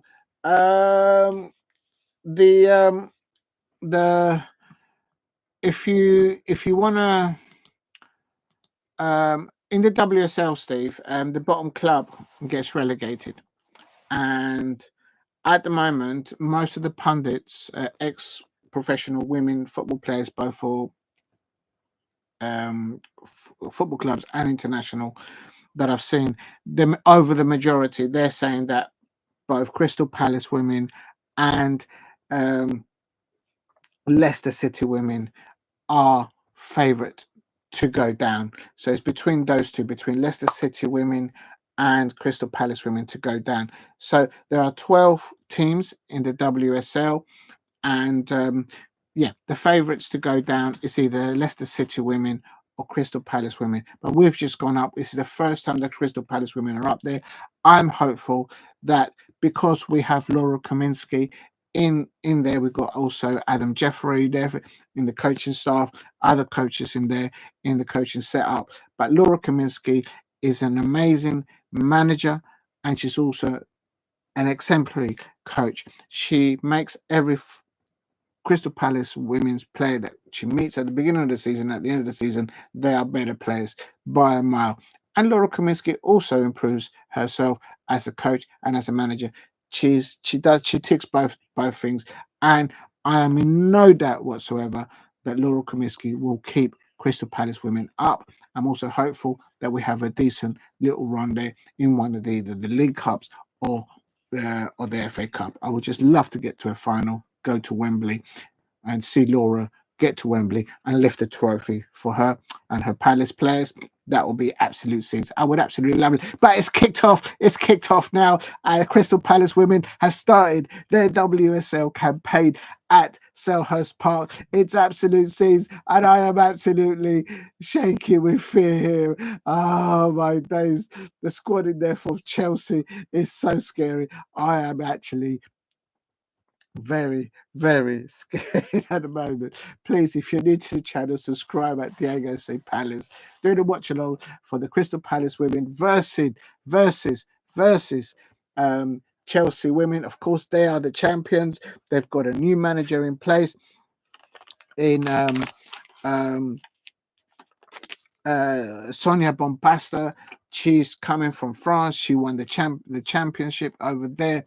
And I'm going to quote from Sky Sports, Laura Kaminski, saying just before the mains, quoting Laura Kaminski, she said the following: I saw some really good positive things last week. We have spoken about the scoreline not reflecting that. I thought in the first half we looked okay, we looked strong in certain areas, but there are a couple of changes in there for tonight. There you go, Laura Kaminski. That's right. Throw the combination at any of those doubters out there, any of those pundits that are throwing Crystal Palace women and Laura Kaminski underneath the bus. It's not going to happen. Laura Kaminski is an amazing coach, is a tier 1 manager, and she's going to show everyone out there, all those doubters, what, how, and she is the real deal. Real talk. And then she goes on to say on Sky Sports just before the match, it's still 0-0. Crystal Palace women holding the firm. Chelsea women are looking very well on possession. I can't lie, and I'm beginning to get even more worried. Now, Laura Kaminski, before the beginning of the match, went on to say, everyone wants to be involved in games like this, on nights like this. It is an occasion to be really proud of. I am enjoying competition, and I'm seeing in training, and it's a good position to be in as a coach. This is what I'm talking about. Laura Kaminski will give encouragement, will make sure that the established players at Crystal Palace women's squad in there, the new players coming in through the transfer window, any Crystal Palace women that are recovering from injuries, she will be pushing levels on everyone at every level. She's absolutely brilliant. So good luck to Laura Kaminski and the likes of Adam Jeffrey there, which is part of her coaching staff there. And what's going on here? What's going on here? This referee has just got card happy, and it's not even 10 minutes into it, and the referee's giving Annabel Blanchard a yellow card. I mean, what's all that about? This is what I'm talking about. It's also the case when Crystal Palace men play Chelsea men, and now look, when Crystal Palace women play Chelsea, the referees are on their side. Real talk. I'm going to say it once, and I'm going to say it twice. The first time, jammy Chelsea. There you go. Getting favoritism from the referee. Not even 10 minutes, and Annabel Blanchard is already in the card book. No, I'm not having that. Chelsea fans, respect to what you've done in Europe, but no, I'm not having that. You see, the referee is already handing out cards in your. No, I'm not having that. Who's Crystal Palace players I know? Oh, if you're talking about Steve, if you're talking about the women. Crystal Palace women. Well, this is the same for the women or the men. It'll have to be, Millwall's that, but we haven't played Millwall for donkey's years. I wouldn't say West Ham is a rival club to us. It can get heated. I've worked with many West Ham fans, and they are very passionate about their football clubs. I can never ever say anything good about a Millwall fan or even their football club. I can't lie. But in respect, they did lose their owner recently, and he did transform that football club with respect very well. But as for Millwall fans, oh, I can't say them any good things about them. I'm not allowed. It's just not permitted as a Crystal Palace fan. Come on, Crystal Palace, get at them. Oh my days. Oh my days, just defend. Oh my days, how did we survive that? Chelsea applied the pressure against the Crystal Palace women. Oh my days, how do you defend against the likes of Laura James? Although she's just coming back into match fitness. Oh my God, she's just has a presence in there. Aimee Everett is on the shoulder of Lauren James. What a player to try and defend against, but it is still Crystal Palace women 0, Chelsea 0. We're about 5 minutes into it, and it is very painful to watch. Oh my God, oh my days. Oh, Crystal Palace women, just hold, just stay on your feet. Do not do anything too right there. The thing with Lauren James is that her left foot, her right foot, she can hit them with both feet. I swear, it's just she's just for a centre back or even for a left back to defend against Lauren James, the Chelsea striker. I mean, she's coming back into the fold, into match fitness, or maybe she's not there at between 70 and 100%. Maybe she's like on 60 up to 70% of. But as I see it right now, we've just got to keep our shape, keep staying on our feet, no rash tackles in the penalty area against the likes of Lauren James. But she's a handful. Basically, she's a focal point. Chelsea women's are just saying, just pass the ball to her, loft the ball up to her, and Crystal Palace women have to defend with discipline. They have to be patient and make sure there's no rash slack tackles when the ball's hit against them, to put their hands behind them so they don't concede a penalty. And Lauren James is just formidable, obviously not just playing for her Chelsea side, but of course playing for England. Now I'm absolutely breaking it. I'm absolutely scared just watching this. The Crystal Palace women are just defending. They are just throwing everything at the back, just hopeful that they keep their shape, keep the discipline, and keep out at bay the Chelsea onslaught at them. They've just shown a little shot of the Chelsea manager, Sonia Van Basten. Laura Kaminski is also there, but the Chelsea manager is a bit more subdued. She's just looking there. She looks with her arms folded. Don't know if she's actually liking what she's seeing thus much, but now she's starting to applaud a little bit. And of course, Laura Kaminski is given the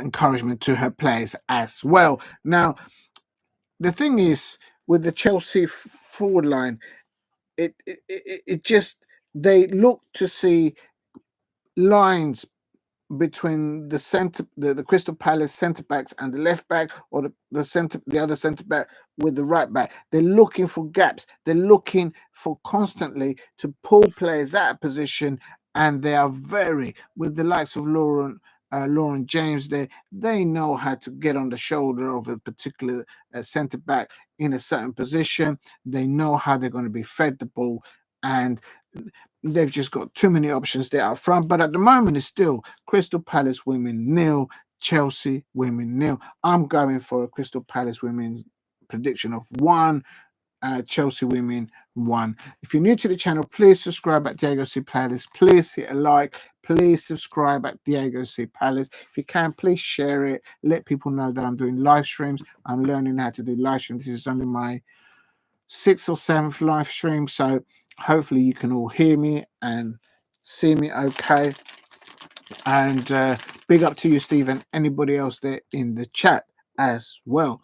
I'm just going to have a little biscuit because I'm like, about 10 minutes, 11 minutes into the fixture, Crystal Palace women 0, Chelsea 0. The overall percentage of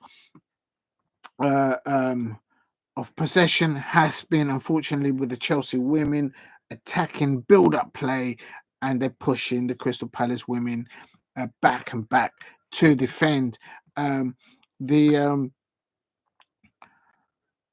But with that said, Crystal Palace have had one opportunity. I think it was about on the 7th minute. They had a shot on goal, but nothing to really cause trouble for the Chelsea goalkeeper, Hampton. Very experienced at Crystal Palace. Our goalkeeper is Yañez in goal. Now it is coming up to about 13 minutes. Crystal Palace women 0, Chelsea women 0. I said that the first 10 to 15 minutes will be very crucial. It is important that they just keep their shape, the Crystal Palace women, in their discipline, in their positioning places. No one gets pulled out of position and allowing space, because that's what the Chelsea women attacking are formidable for looking, creating spaces, and then just using their attack experienced players to just create and score goals. So Crystal Palace women at fifth depth, coming up to the 14 minutes now.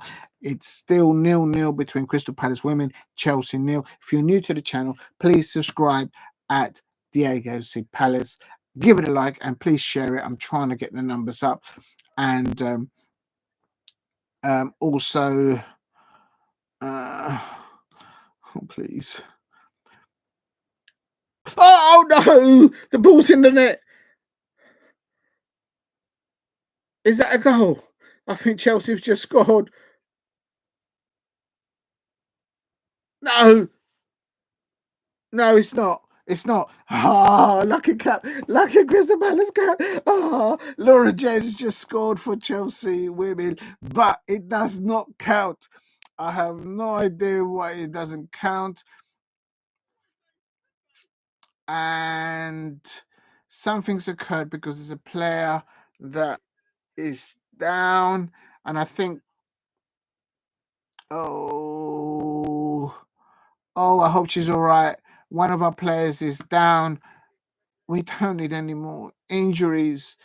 But in any case, one of our defenders is down.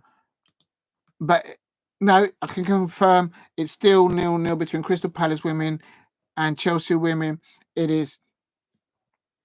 The goal has been disallowed that Lauren James scored, but there's a head injury to one of our defenders, Katrine Veje, so I hope she's okay.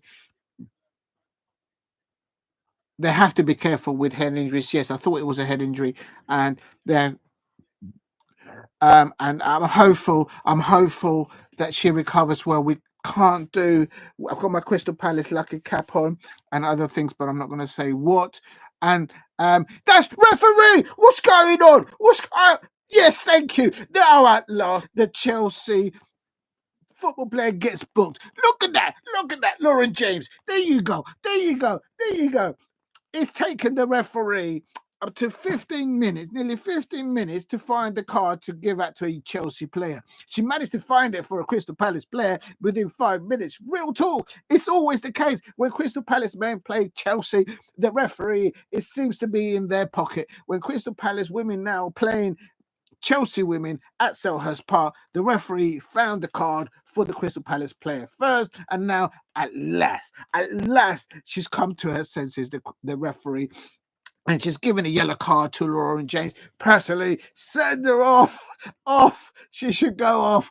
Oh my days!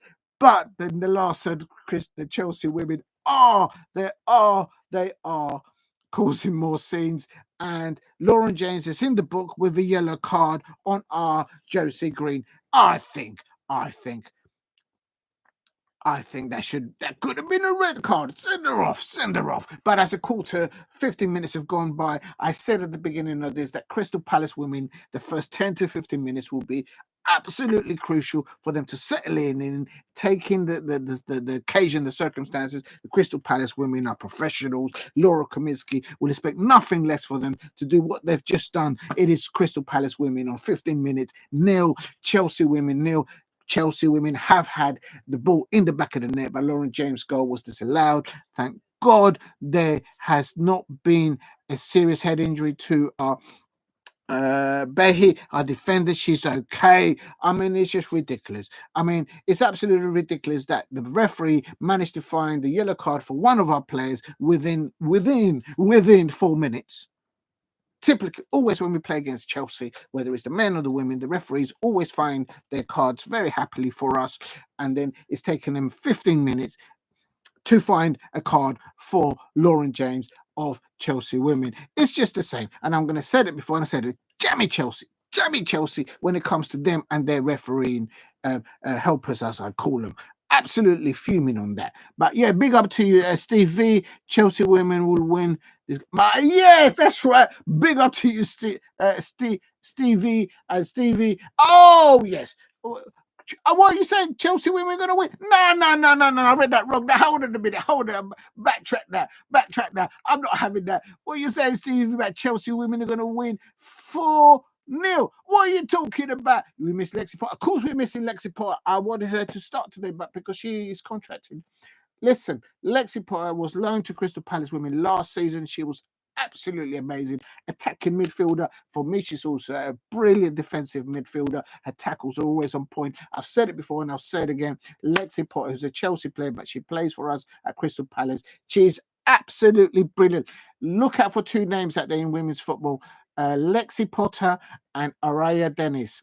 They are both amazing prospects on the game in women's football. If you haven't heard of those names, look it up. Lexi Potter and Araya Dennis. I said it last season and I'll say it this season again until my face goes blue or red, whatever.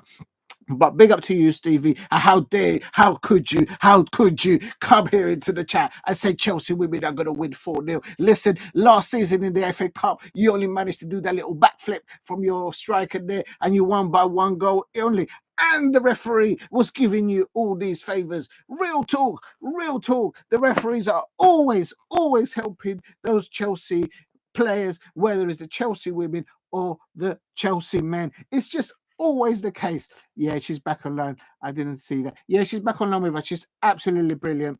I was so happy to see her back because she knows how Laura Kaminski works and how the team works. And yeah, it just happens that players that are loaned out, they can't play for their opponent team. I think they should scrap that rule because I think they're all professionals. I think they are any player that is contracted to Chelsea at the moment and they're loaned to Crystal Palace, I'm sure they will never do anything to compromise Chelsea Women's FC or Crystal Palace Women's FC. They're absolutely all professionals. But you watch out. Big up to you, Stevie, for mentioning Lexi Potter. You'll see that this season she's going to be one of the main crucial reasons why Crystal Palace women working with the likes of Laura Kaminski and Adam Jeffrey in the coaching staff set up how we're going to stay up this season. The bookies have it for Leicester women or the Crystal Palace women. Oh, they just had another chance. The goal scorer that scored against Aston Villa in the opening game has just had a chance. Oh my days! How can you, Joanna? I butcher her surname. The Chelsea player, Joanna Rytting Kaneryd. She could have done a lot better with that. And assist by Lauren James. I'm getting all nervous here. Oh my days. We just need to keep our shape. No slash tackles there. Everyone keep their hands behind themselves so we don't concede a penalty with this jammy Chelsea women players and jammy women fans. They always got the referee helping them. Real talk. I'm not having it. I'm calling it as it is because as a Crystal Palace fan, I always feel that the referees and the linos, the assistant referees, they're always helping those Chelsea fans. I'm telling you because I have seen it. Look into my eye. That's right. I said it to the Chelsea fan. Big up to you, Steve. Thanks for dropping in. Steve V, thank you for dropping in. I appreciate that. But much respect. I tell you what, to just counter that, they're still on our case. Crystal Palace women holding the, being pinned back on their left hand side. They're defending very well. Chelsea are trying to switch the play. They're very good at switching the play from left to right without using their goalkeeper. Very Chelsea women are very organised in their build-up possession play, and I'm a little very worried about what we can do. But it's still 0-0. Yeah, you're a Chelsea fan that lives in Selhurst, you poor soul. But I'm not surprised about that. There's a lot of Chelsea fans down there, and now you sound like a real one there. Respect to you. I tell you what, when I watched the Crystal Palace women versus the Chelsea women last season, it's an FA Cup tie. When you go and check out on the Chelsea on the women's playlist, you'll see I've uploaded a little video on it. I met the Chelsea mascots there. I told them that at Crystal Palace we have the best mascots in Alice and Pete, and there is now been confirmed a crowd of 5,000. It's just under our record crowd from last season, but there is over 5,000 at Crystal Palace at Selhurst Park for their very first WSL tie. Well done for Crystal Palace women's fans, and both good luck and well done for the Chelsea women's fans that have also turned up at Selhurst Park, and well done Crystal Palace for getting those numbers up to 5,000. Well done. As I say, Steve V, I remember last season I went to watch your Chelsea women play our Crystal Palace women, and they have oh my days, Laura Jess is just wide.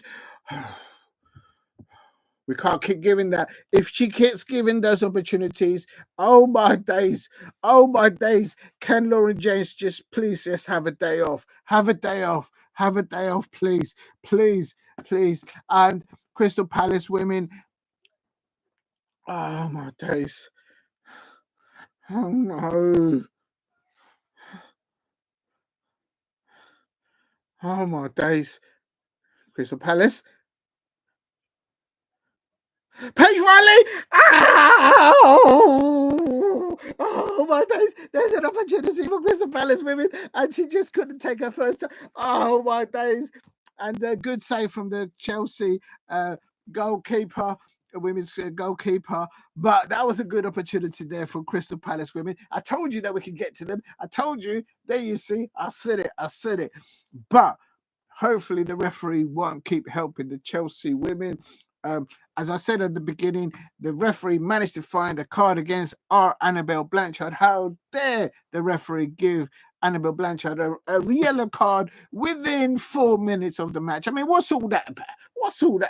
Chelsea fans out there, you must understand, you understand that the referee are clearly in your corner when it comes to Crystal Palace women versus Chelsea women. The referee scammer. It took 15 minutes for the referee to find a card and give it to a Chelsea woman. Hannah Hampton, she's a very good goalkeeper. But I tell you something, at your home ground, we were giving your Hannah Hampton a lot of stick when she was in the goal, because obviously the Chelsea women were pressing high, momentum, good build-up play, so she didn't have much to do. But I tell you what, the Crystal Palace away fans, we were giving stick to your goalkeeper, Hannah Hampton, and she drew it. She took it all. Respect to that, she took it all. And at the end of the match, she turned around and she goes, 1-0, because you lot won 1-0. And I thought, no, I'm not having that. Your Hannah Hampton giving the Crystal Palace away fans, giving her stick. I'm not taking that. But respect to that. You have to respect it where it's due. Now, Lauren Jens is giving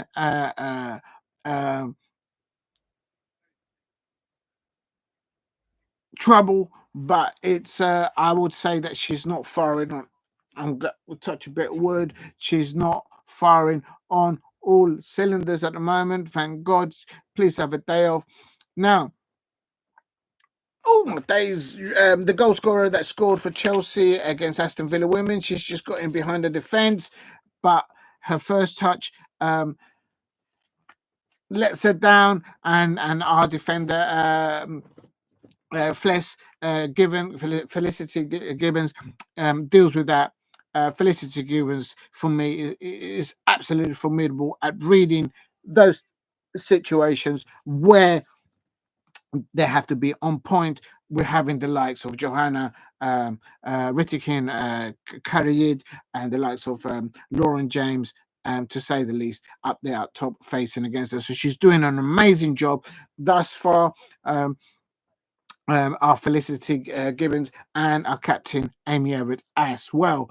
Thought on the game so far, Steve. Steve, I'm fuming. I'm absolutely fuming with this referee because, as always, with my lucky cap on, I'm saying it with chest. Real talk. The referees, when Chelsea FC face Crystal Palace, the referees are always happy to give cards to the Crystal Palace players first. I mean, you go to the bridge, you go to Selhurst Park, you go anywhere in the world where Crystal Palace face Chelsea, and I'm telling you, Stan V, I'm telling you, real talk, you wait and see. And as I said at the beginning, the Crystal Palace women, they always can receive yellow cards first. This referee in this match has given Annabel Blanchard, our Liverpoolian born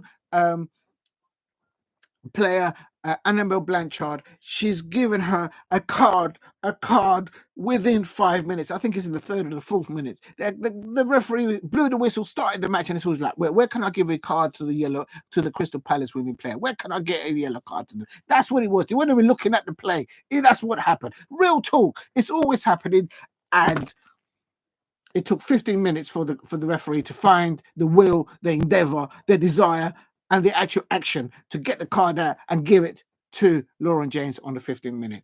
I mean, it takes 15 minutes for Chelsea to get a card. It takes Crystal Palace in single figures of minutes to get a card. I say no more. There's the proof. Look at it. And there you wonder why Crystal Palace fans say, Jamie Chelsea, when it comes to refereeing decisions against us, when you lot feature against us. Real talk. In fact, it gets to the point where I'm like that with my lucky cap. Real talk. Anyway, back to the match. It's still 0-0. It's coming up to the halfway, 30 minutes. Crystal Palace women 0, Chelsea 0. My prediction is Crystal Palace women 1, Chelsea women 1. So I'm going for a point, for 1 point, a solid point that will send a shockwave across the WSL, no doubt. And I've had they are very disciplined. The build-up play from the Chelsea women is very, very, very consistent in their build-up play. But in the last third, they're trying to get it over the line for them, for the Chelsea women's side. They're just not having that clinical touch at the moment. Thank God, touch wood. But that's down, not because they're not playing well in the last third, that's because of the resilience of defending from Crystal Palace women, not just the two centre backs, but also from our midfielders tracking back and getting tackles in. And we're also defending very well on crosses as well. So well done, Crystal Palace women. 30 minutes, coming up to 30 minutes, and it's Crystal Palace women 0, Chelsea women 0. And how dare now, my big up to Steve V coming into the chat saying that they're going to win 4. No, I'm not taking that. I'm not taking that at all. I'm not taking that. Now, Annabel Blanchard. Oh, come on. Why didn't they pass the ball to her? Oh, I'm so annoyed about that. Annabel Blanchard is in yards of space. Everyone is crying out for the blooming ball to be passed to her, but unfortunately, we passed the ball up to the other side, and so there it is. We can get possession against Chelsea women football team. We have got options, but sometimes we just making it a little bit difficult for ourselves, Crystal Palace women, in the sense that we're just picking the incorrect pass and making it difficult for ourselves in that press. Was that you're saying you want to Ramírez come on? Yeah, the Colombian. I'm telling you, the Colombian international. She's the one that did that back flip, back heel flick, and she scored the winning goal in the FA Cup tie against us last season. And yeah, you're right. Es muy buena. Si usted habla español, usted va a saber. Yeah, Ramírez is muy bien. She's very good. Who's more likely to score? Crystal Palace women, Steve. You asked, and I'm answering it. But the thing is, Steve, RFC, big up to you, Steve. What I'm saying is, what's happening is, Crystal Palace women, they're up against Chelsea women's team, and we're up against the match officials as well, as always, because it's jammy Chelsea. They are always getting the favoritism of referee decisions. When the men playing for men, Chelsea men are playing against us, and as you can see, the Chelsea women's side, they're getting referees' decisions. My clear example is the referee could not wait. The referee blew the whistle in this match to start. And Steve, you asked who's more likely to score? Well, we could be, but the referee's like looking to give us yellow cards. Real thing. Look at the stats. Look at the match. Read the match. Look into my eye. Real talk. I'm telling you, the referee started this match and just said to herself, you know what? Let me find a Crystal Palace women player so I can give her a yellow card. And within 3 minutes, she gave a yellow card to Annabel Blanchard, our Liverpoolian. She was born in Liverpool. She's an amazing midfielder. She was one of our best, if not our best player last season. She had an injury, but she's come back strong. And the referee booked her in 3 minutes. 3 minutes. Look into my eye, everybody. Tell me that I'm not speaking the truth when the referee always favours Chelsea FC. I say no more. Actually, I'm going to say more. It took the referee 15 minutes to say, oh yeah, there's another team on this pitch. Do you know what? I think I'll give a yellow card to the other team now. Oh, where's the Chelsea player? Oh, there's Lauren James. There's a yellow card. But when it comes to Crystal Palace women, she only waited 3 minutes. Real talk.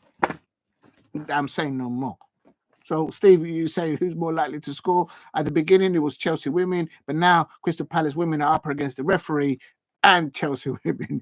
I can't deny it. That's how I get emotional, because that's how it is. That's how it's always been. Now, it's gone over about 31 minutes. The final third for the Chelsea women is not happening. I'm glad of that. Just bear with me. I'm just going to clean the glasses because I can't see a damn thing. I can't see anything anyway.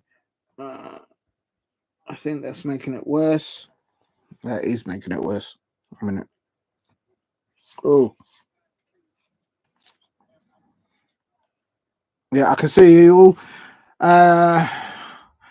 Well, no, we've had 2 chances, I would say. From our perspective, I think we've defended with resolutions.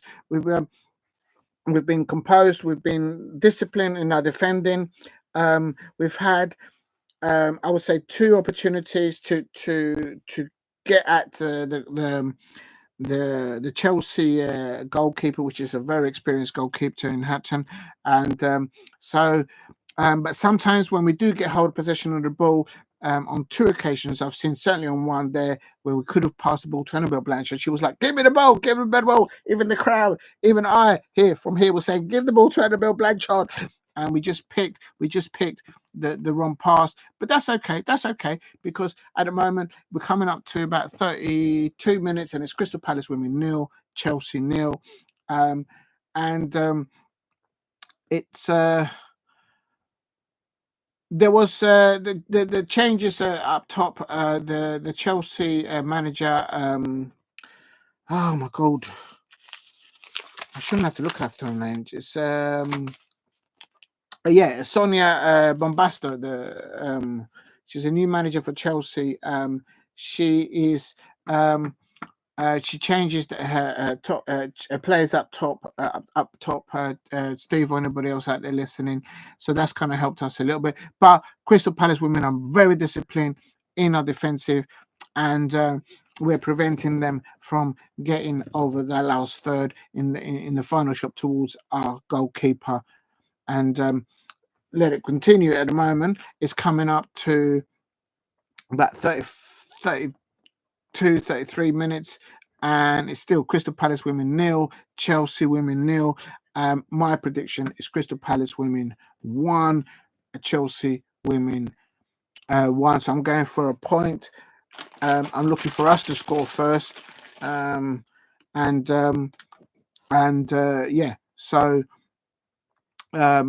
and we have a few options. The squad in depth of Chelsea is.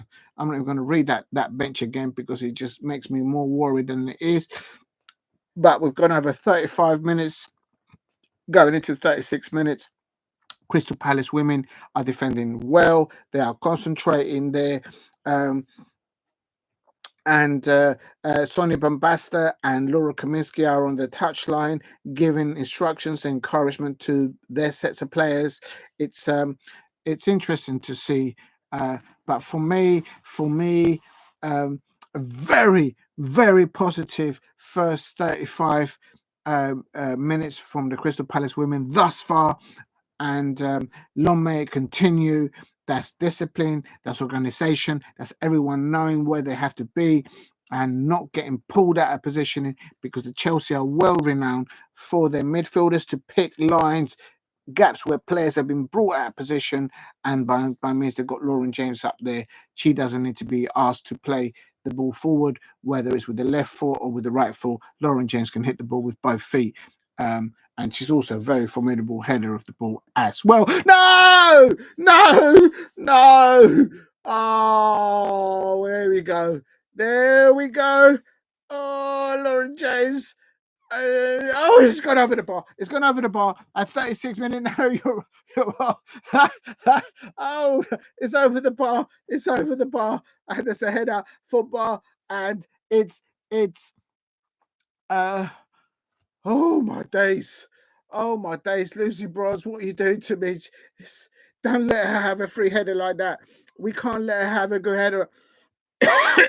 Oh, you're ahead of me. No way. I'm not taking that. No way. But we've just Lucy Bronze has just gone over with the bar here, and come on, Crystal Palace, concentrate. The build-up play from Crystal Palace women are trying to do it, but it's just oh no! There you go.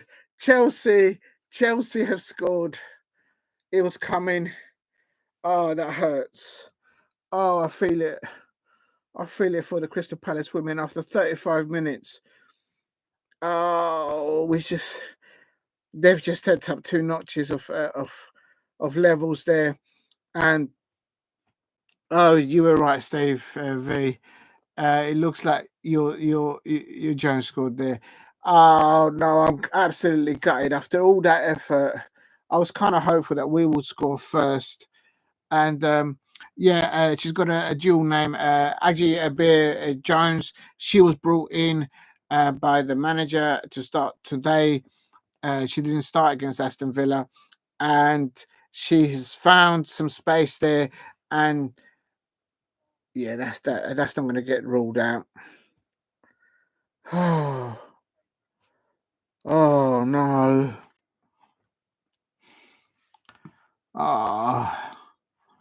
The build-up play from Chelsea women is formidable. It's just incoming, and the Chelsea fans are, of course, celebrating. Chelsea women's fans are celebrating. The Crystal Palace fans are also in encouragement for their players right now. Absolutely gutted for them that we didn't get to half time. We just like 3 minutes away from half time, maybe. And that's going to stay. That's not going to get ruled out. I was kind of hopeful that maybe there'll be a foul or something. But a good assist from the goal scorer from the previous game for Chelsea, Johanna Rytting Kaneryd, down the right. She cuts in with the ball to Angie's BEEVER-JONES, who slots the ball in for Chelsea women.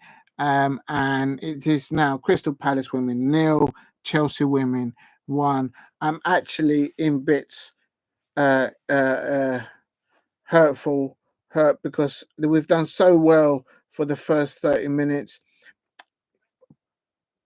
I was just hopeful that we could get to half, but it is what it is.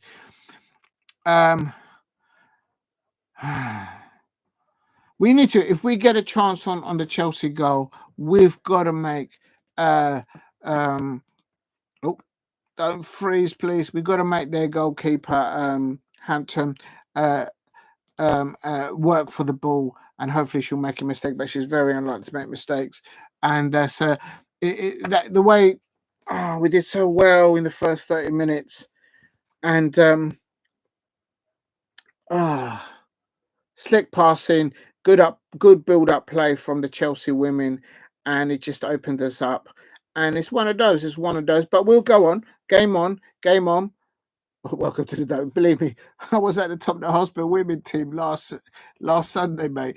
But yeah, welcome to you, mate, as well. Yeah, no, it's going to be a tough one, but it's 1-0 at the moment. So, and we've had about 2 good opportunities, another opportunity, but we just couldn't get the ball to Annabel Blanchard.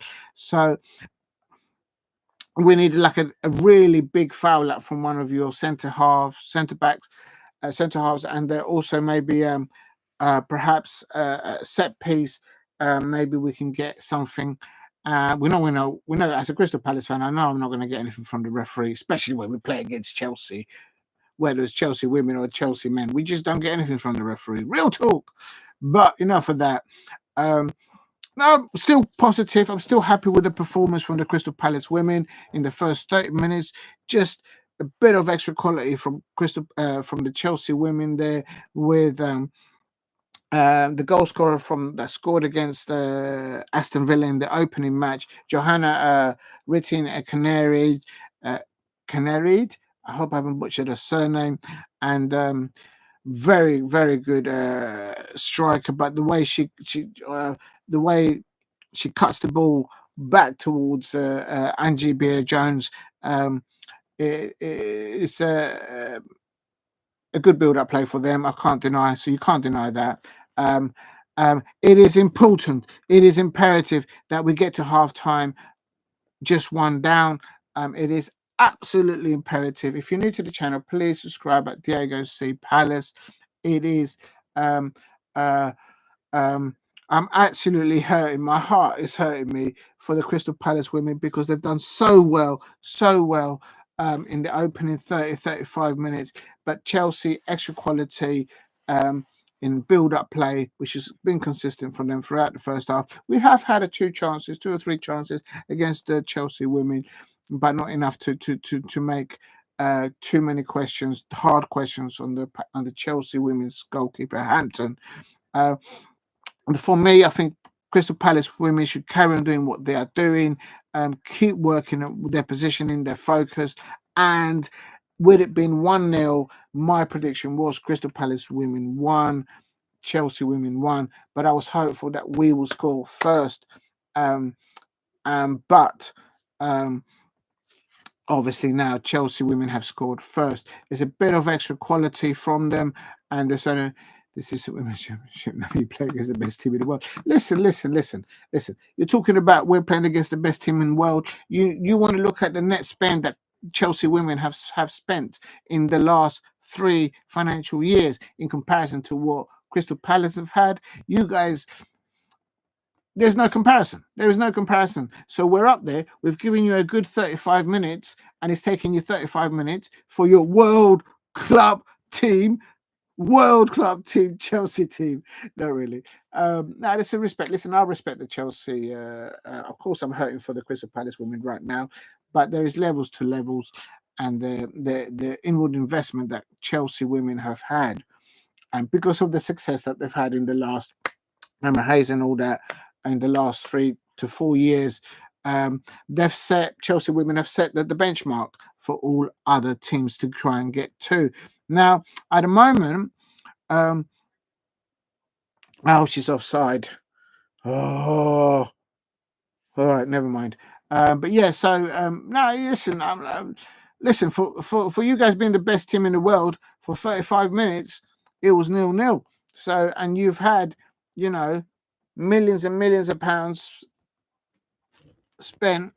What is with these glasses? Unbelievable. It's absolutely imperative that we get to half time for 1-0, no more. We must not concede. Please don't concede. If we do, I have to take my lucky cap off. Oh, these glasses are still not clear. And they're still holding out. Please don't lose the ball there. Stay on your feet.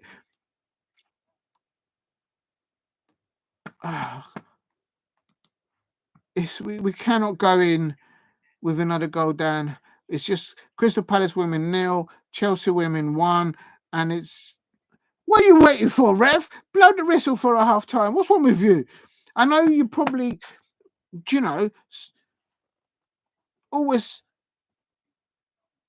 There you go. The referee at last. I'm not saying the referee is a Chelsea fan, but I'm just saying the referee took 3 minutes to book one of our players. I mean, it's just ridiculous how it's the jamminess of Chelsea always, and the referees' decisions always going against Crystal Palace players, whether there's the men's side or the women's side. Real talk. But it's at half time, I can confirm it is Crystal Palace women in their first WSL ever match at Selhurst Park in the competition. It is Crystal Palace women 0, Chelsea women 1. A very worked well goal by Chelsea women. They worked it well between the last fixtures. Goal scorer Rytting Joanna Rytting Kaneryd with a very good. She cuts the ball back to AGGIE BEEVER-JONES, who clinically scores for the Chelsea women. AGGIE BEEVER-JONES didn't start in the last match against Aston Villa.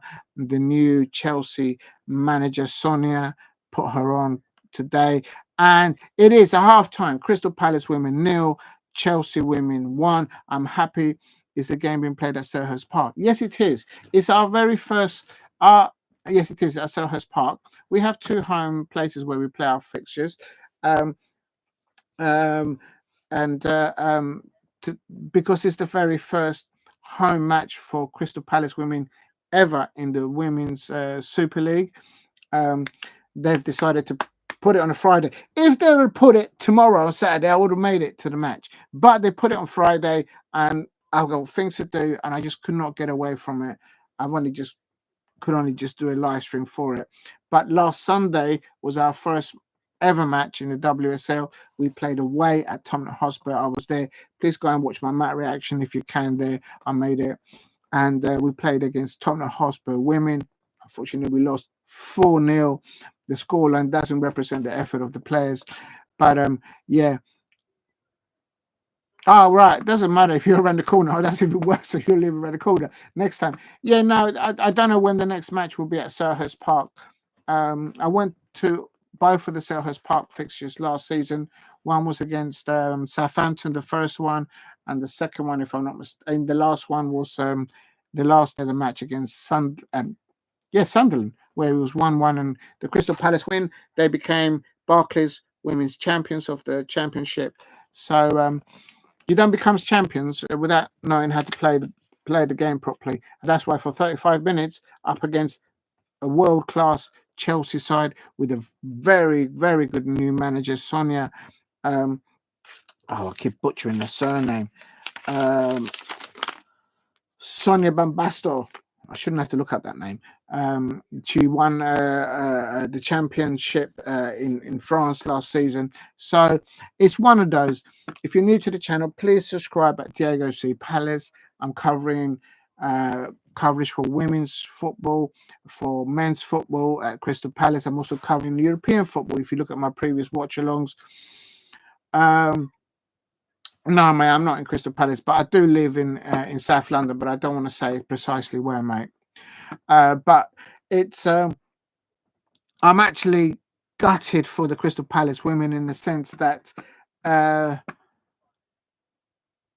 we did so well for 35 minutes, but the onslaught, the persistent build-up play from the Chelsea players, and they found a way to do some clinical passing, and the goal scorer, as I said earlier on, the goal scorer that scored against Aston Villa women, the only goal to give the Chelsea 3 points in the opening game of this year's campaign. Rytting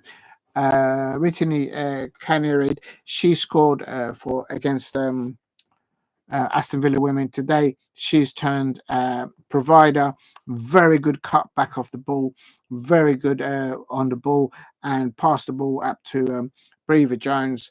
And on 39 minutes or so, Chelsea women took the lead. Now, Now it comes to, I'm going to take this off because I'm sweating like a pig. Look at this, absolute scenes, absolute. But this is what happens. This is what happens to a Crystal Palace fan that is watching a game against Chelsea. I mean, it's not just we're playing against Chelsea women, we are playing against the referees as well. Within 3 minutes, not 5 or 6 or 7 or 8 or 9 or 10. Within the first 3 or 2 minutes, the referee, you said what happened is the match started, the referee blew the whistle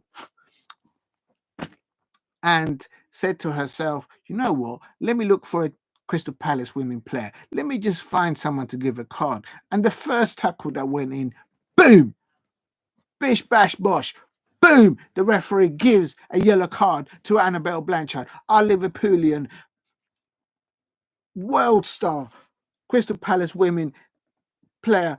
She gives her a yellow card just like that. And then it took nearly 15 to up to 20 minutes for the referee to say, Ichichin, shall I give Chelsea a player a card now?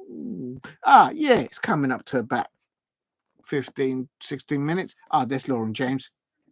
And then he gave her a card. That's what I'm talking about. The jamminess of the referee giving Annabel Blanchard, Annabel Blanchard, Crystal Palace player, a yellow card within 5 minutes. It should make the headlines tomorrow. It's absolute sins. It shouldn't be allowed. It shouldn't be tolerated. No. But there you go. It's Crystal Palace women, 0, Chelsea women 1, with a little help of the referee. I say no more. Half time score. Now, I'm a Crystal Palace fan. I'm not disappointed with the endeavour, with the fight, with the need of the Crystal Palace women's players on the pitch. I think they are all focused. The occasion has not got to them. Therefore, hence 35 minutes into the match against Chelsea women. And as Stevie said, probably one of the world's best women's football teams. I think Real Madrid and Barcelona women might have to say something against that, but you probably know a lot about that more than me. But I would say the Crystal Palace women have done very well. I think Laura Kaminski has done very well in her first half at home against Chelsea women on her very first home match in the WSL. So congratulations to her, to Adam Jeffrey there is part of her coaching staff, other coaching staff in there as well. Now, looking at it, I'm going to read out a report from who do you think will stay up this year? In the women's side, I'm hopeful that Crystal Palace will. I tell you, we're staying up. We're staying up. From what I've seen in the first 35 minutes against not a normal women's team. This is against Chelsea women. Okay, you are Chelsea fans, so you understand what I'm talking about. So the way we've performed thus far in this first half, I'm telling you, Laura Kaminski, her coaching staff, and that squad in there for Crystal Palace women, we're staying up. I know we will. We're going to prove a lot of people wrong. Apparently, the status quo is that the pundits of women's football, very established, very known pundits for women's football, ex-professional players. They're all saying it's between Crystal Palace women or Leicester City women that may go down. So to answer to your question is who still stay up this year? Everyone above that. So if you want to know specifically, in the WSL, as it stands at the moment, Chelsea are on top with 6 points because obviously they're winning by 3 points.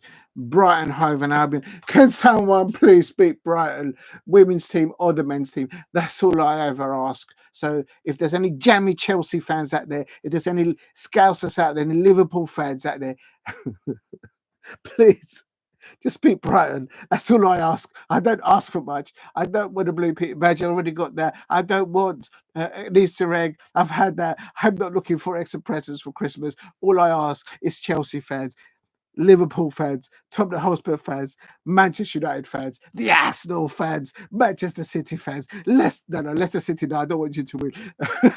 Liverpool fans, Aston Villa fans, West Ham United fans, Everton fans. Please just beat Brighton. That's all I ask. I'm not asking for much. All right, I'll tell you what.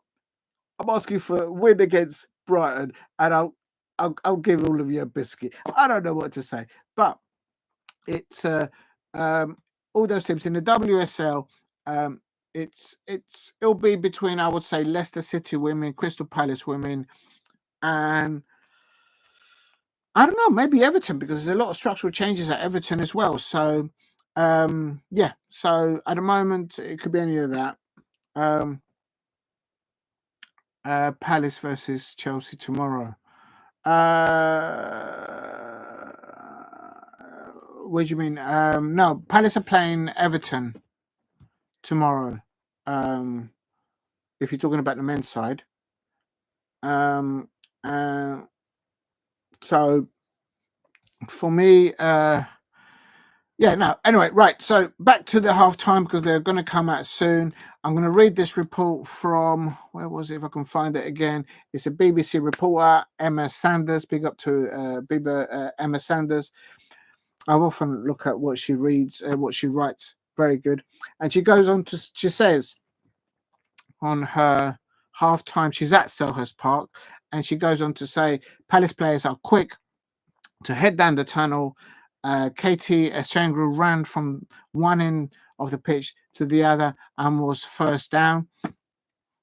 The Chelsea defence, Mille Bright, Natalie BJÖRN, Ashley Lawrence, hand back on the pitch to have a discussion. So that's quite interesting. The Chelsea players were like all nonchalant. Oh, here we go. We can walk off here. You know, we got help from the referee. Real talk, real talk. And then Emma Sanders goes on to say, Bright then turns back to the goalkeeper, Hannah Hampton, and passes on instructions. Oh, so that's quite interesting. So the Chelsea defenders, as the first half finished, Emma Sanders, who's reporting for BBC Sports Women's Football News, she's at Selhurst Park. She's noticed, big up to Emma Sanders, she's mentioned that the Chelsea defence, Mille Bright, Natalie BJÖRN, and Ashley Lawrence, all those three hand back at the end of whilst the end of the first half finished. So the referee blew the whistle on the pitch, and they were just talking while everybody else was coming off, because they've got to walk all the way across the pitch to the tunnel. And then Mille Bright then turns back to the goalkeeper, Hannah Hampton, and passes on instructions. So that's very interesting to see. And what were those instructions?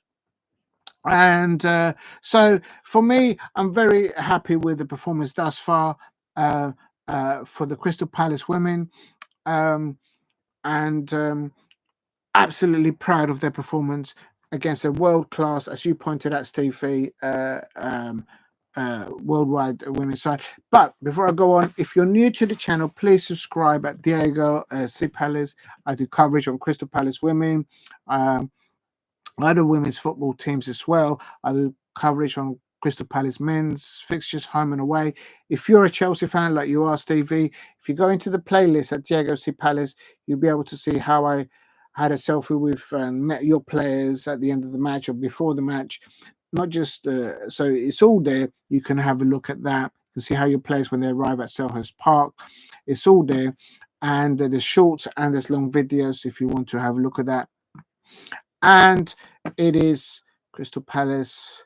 It's still half time, and oh, I see you've got yeah, I thought so, because that yeah, so you're away at the Albion, Brighton Hove and Albion.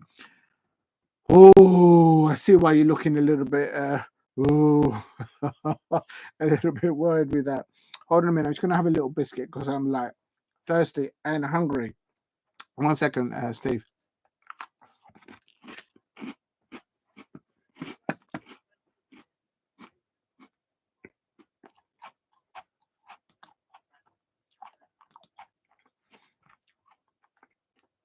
Mm.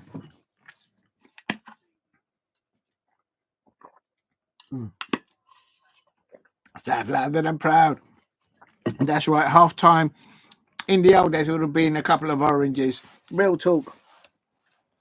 Now, I'm just looking at our bench. Annabel Blanchard is on a yellow card.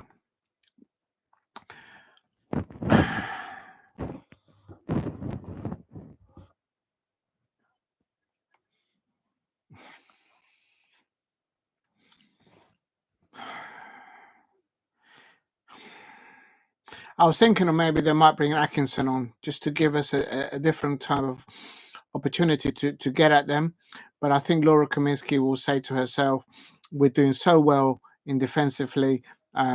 Let's keep our shape. Let's keep our momentum. Let's keep our focus and let them.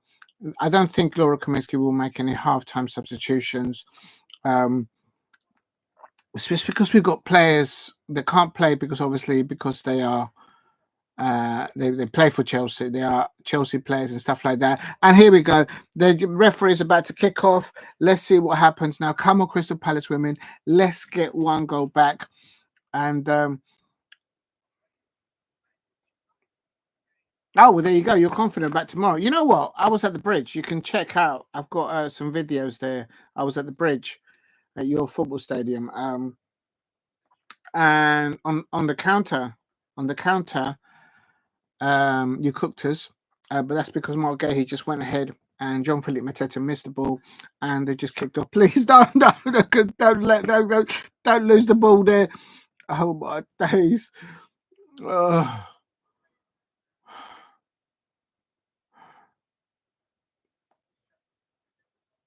Okay, still 1-0 to Chelsea women, and the thing is, Brighton Hove and Albion, they are with their new manager, young manager.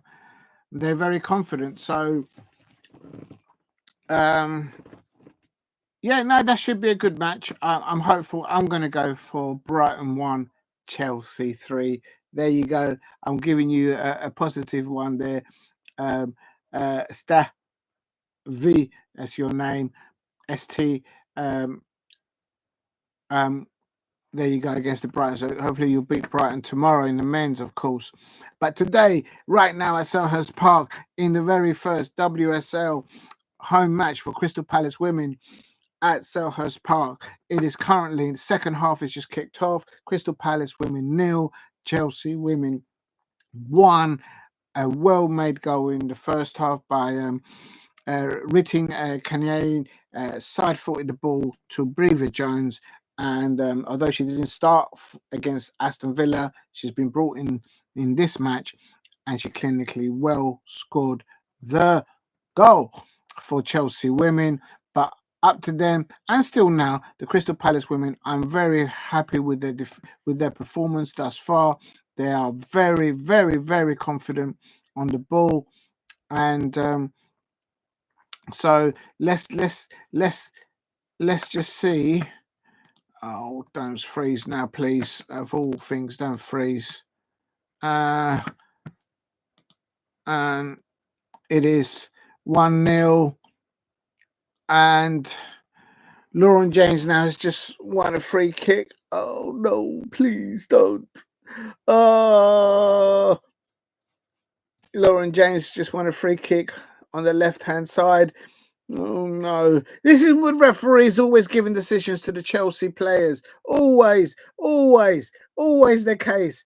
Unbelievable.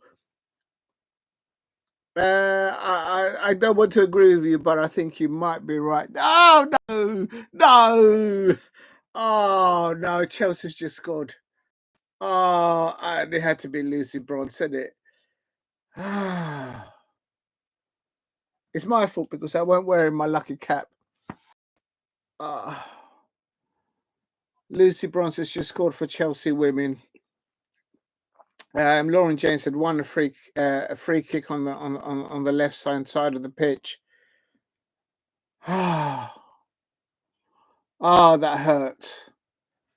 Oh, that's a tough one to take, given all the work that the Crystal Palace women have done in the first half. Oh, this is going to be a tough one. Well, Yeah, I think you're right there. I think the next goal has this. We could decide this one.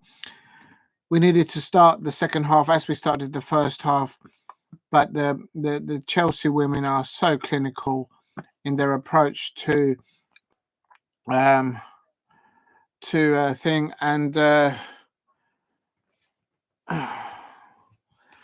it's just Lucy Bronze. I've said it before, and if you look at my live commentary before, there are 3 England players that I think they are just top notch, top tier 1 levels, and that's they're just showing a replay there. Yeah, she's just right foot. So she just shot that with the right foot. What a time for them to score. That's going to be hard for the Crystal Palace women, but they're strong. They're strong. They're strong, and they will regroup and they will keep fighting. The Crystal Palace women do not give up. But Lucy Bronson scored the second goal for Chelsea women. Oh, that's hard to take. That's a hard one. That's a hard one to take. The Crystal Palace women won't give up. They'll keep fighting, and hopefully we can get one back. Hopefully, yeah. Well, you're right there, Esther V. When we play against Leicester women, we have to make sure that every match there is a 6-pointer. So we have to win at home and away, and that could be the difference. That could well be the difference, as well as the goal difference. If you're new to the channel, please subscribe at Diego C. Palace. I do coverage on Crystal Palace women, Crystal Palace men, home and away fixtures when I can get to them, when they don't schedule them on Friday. But anyway, and it's there was no substitution at half time. I would bring Molly-Mae Sharp on and Izzy Atkinson to try and get at them. But the thing is, maybe it's the goal difference. The goal difference is very important. Come on, Crystal Palace women, we can get back into this. Let's pull one goal back. Let's hope Chelsea women get a bit nonchalant and bit of over complacency. But Sky Sports here are showing they are well in control in possession, but Crystal Palace women won't give up. I tell you much, because I know the Crystal Palace women players and their manager and the coaching staff, and they will not give up. They will keep fighting the course for each other and to try and pull another goal back. Now, it's important that we can just grab a ball. It's just Chelsea possession of the ball is so clinical. At the moment, we're chasing shadows, I can't lie, when we're off the ball. And I think it might be the case now that coming up to the maybe 65, we're on about 53 minutes, 54 minutes. I think when it comes to about 60s to 65 minutes, Laura Kaminski will bring on fresh legs on. I would bring in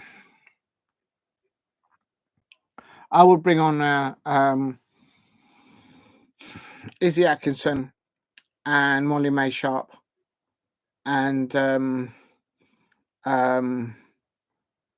yeah, that's what I would bring on. But obviously Laura Kaminski will know better, of course. Now that's just quality goal there. But there you go. Now come on, Crystal Palace women, we can get there. Let's get another. Let's get one back. The best one that I've been to, Steve. I would say we played Watford away. Actually, we didn't go to play at Watford. We played near Wisstone, somewhere up there, and it was pissing down. The pitch was over soggy. I'm surprised that they even played, but the Crystal Palace women fought hard and they just bossed that match. And so I would say that would be the best one for me. For performances on the pitch, but on experience, for the best Crystal Palace women game that I've been to, has to be the last game of last season against Sunderland, where we drew 1-1, but the Crystal Palace women picked up their Champions Trophy, and to see Crystal Palace women bringing the silverware, It's about silverware, Steve. You know, other football clubs, other teams, they don't care about silverware. They're just lucky and then end up fourth place. Real talk. You know who, Steve, who am I talking about? And for example, there you see, there Laura's bringing in the substitution, and Molly-Mae Sharp is coming on. So I am on the safe wavelength as Laura Kaminski. I said I would bring on Molly-Mae Sharp and Izzy Atkinson, but she's only just gone for Molly-Mae Sharp, and a wonderful performance from Indiah-Paige Riley. She's been taken off. She's absolutely left everything on the pitch. Well done to her. But she couldn't get the service or the pace up there. But now Molly-Mae Sharp will come in a bit deeper, get hold of the ball. If Molly-Mae Sharp gets the ball, believe me, she's not going to look to pull the ball backwards. She's going to run with that ball and make questions of the Chelsea two midfielders there in the pivot and the centre halves. Real talk. Reserve games. I have been to some, and I've uploaded a few when they played in my Selhurst Park. I can't go to the reserve games now because they're too far away, Steve. They play too far south of London, and if you're not driving, it's a nightmare. To finish at 10 o'clock at night, you ain't getting home, mate. You ain't getting home. You're literally you're basically in the field out there, and so no. In the old days, when I used to go to the reserve games nearly every time because they used to play in Dulwich Hamlet in South London. So that was a bit closer inner London. And so, yeah, no, I can't. The reserve games, if they play them at Selhurst Park and not on a Friday evening, I can get to it. But if they play them there, I can get to them, and I always do. Our under-21s manager for the men is a gentleman called Darren Powell. He got sent off 2 games ago. Bless him. And no, come on, Bruce. Oh, Chelsea have just made a double substitution. Joanna Rytting Kaneryd, the one who assisted for the goal and who scored the first goal for Chelsea women in the WSL campaign against Aston Villa. She has come off. Also, Erin Cuthbert have come off. And on comes on the Colombian international, Mayara Ramírez. And also coming on for Chelsea women is Wiki Kaptein. And so the Chelsea manager, Sonia Bambasto, making a double substitution just like a minute after Crystal Palace women manager Laura Kaminski brought on Molly-Mae Sharp for Indiah-Paige Riley, and I called it. I said that I would have brought on Molly-Mae Sharp and Izzy Atkinson, but there you go. What is the best England game you've been to? And I remember England playing at Old Trafford before the new Wembley got built. Good to see England playing the stadium for friendly games. Yeah, I will. And oh no,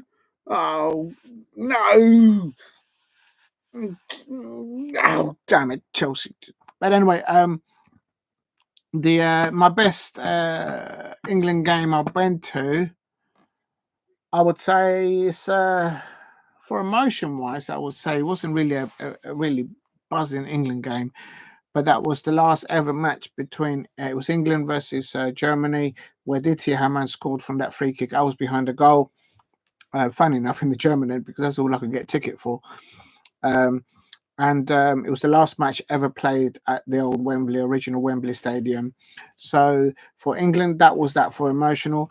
But one of my favourite games at Wembley was when I went there, and it was a friendly between England and no,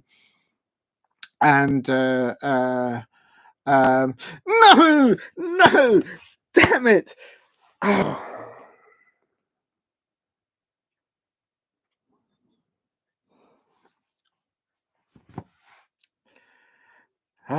She had to score. Lauren James. She had to get on the score sheet, didn't she? Lauren James has just scored for Chelsea.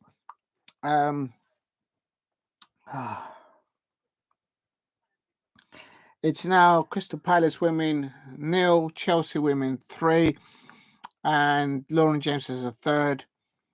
And I'm worried about the goal difference. I can't lie. Yeah, you're right, Chief. I did see it, but I hadn't seen it live, so I wasn't sure. And yeah, you're right. But Steve, going back to your question, one a good moment that I had. Oh, shoot.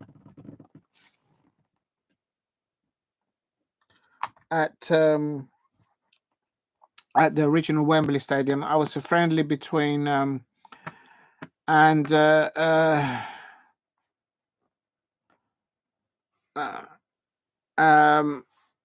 see the difference that Maria Ramírez did. She comes on as a sub and it automatically makes a comeback, an impact.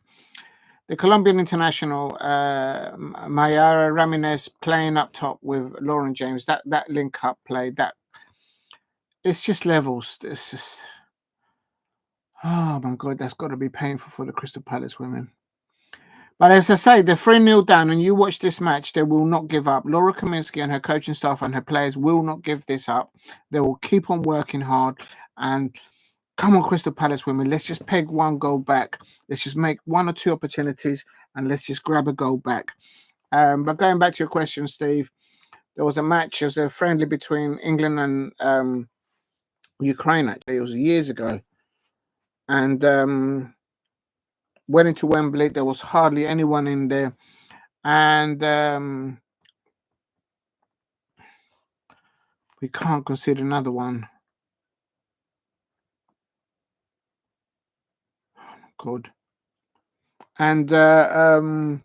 And yeah, Gary Neville sat not next to me, but he was, I would say, about 4 seats away from me, but literally in front of us to the left-hand side and behind, there was no other football fans there.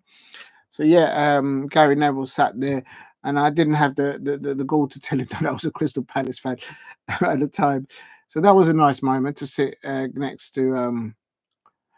He was there to watch his brother. He had been picked. Phil. He was on the pitch playing for England at the time. But yeah, so it was a nice touch because he could. Gary, I was sitting on my own, like literally, there was no one else there. It was a friendly, and Gary Neville then. He could have sat anywhere behind me because I wouldn't have seen him at all. But there was literally like no one in front of me, no one to the left or the right of me. And he just sat a few seats away on the same row. He actually jumped over and he went on there. And so it was a good touch from him to doing that because it was just me and him watching play England. And he was watching his brother, obviously. So that was quite interesting. So big up to Gary Neville there sitting not far from me. Oh, the Scorpion goalkeeper. That was Rene from Colombia. He did that. But I wasn't at that match. And yeah, he did the scorpion kick. That was absolute scenes. The commentator, John Watson, he was like, I can't believe what I've just seen. But at the moment, Crystal Palace women are 0, Chelsea women 3. There are amazing support from the Crystal Palace home crowd at Selhurst Park. They are supporting the Crystal Palace women on the pitch because they are not giving up. They know that they're up against it. Everyone is making it difficult for them to survive in this league, but the Crystal Palace women will not give up. I tell you that much. And I'm not saying that because I'm a Crystal Palace fan. I'm saying that because that's a fact. And basically, for Chelsea to bring on the Colombian international Maria Ramírez and to play up the top with the likes of Lauren James, it's just taking liberties. Absolutely taking liberties. We're not up against normal players. We're up against world-class players. And Maria Ramírez link-up play with Lauren James. Link-up play. They scored for their 3rd goal. And the Crystal Palace fans, I could hear them. They're supporting their fans, their players on the pitch. Give them encouragement, and I'm sure that will give great heart to the Crystal Palace women on the pitch. If you're new to the channel, please subscribe at Diego C. Palace. I'm in real pain here because the Crystal Palace women are 3-0 down at home on the very first WSL home match. I went last Sunday to the Crystal Palace women away, very first fixture against Tottenham Hotspur. I would have been at this match, but they scheduled it on Friday. And on Friday, it's very difficult for me to get to any match, let alone to anything. So I've had to do this live stream. And but at the moment, on about 65 minutes, Crystal Palace women 0, Chelsea women 3. Crystal Palace women played really extremely well for the first half, I would say, but after 36 minutes, the Chelsea women's build-up play, the goal scorer that scored against Aston Villa, Rytting Kaneryd, cut the ball in with a play and cut the ball across to BEEVER-JONES, who started today for Chelsea women. She didn't start against Aston Villa, and she put in her first goal and Chelsea's first women's goal against Crystal Palace in the first half. At half time, we ended 1-0, and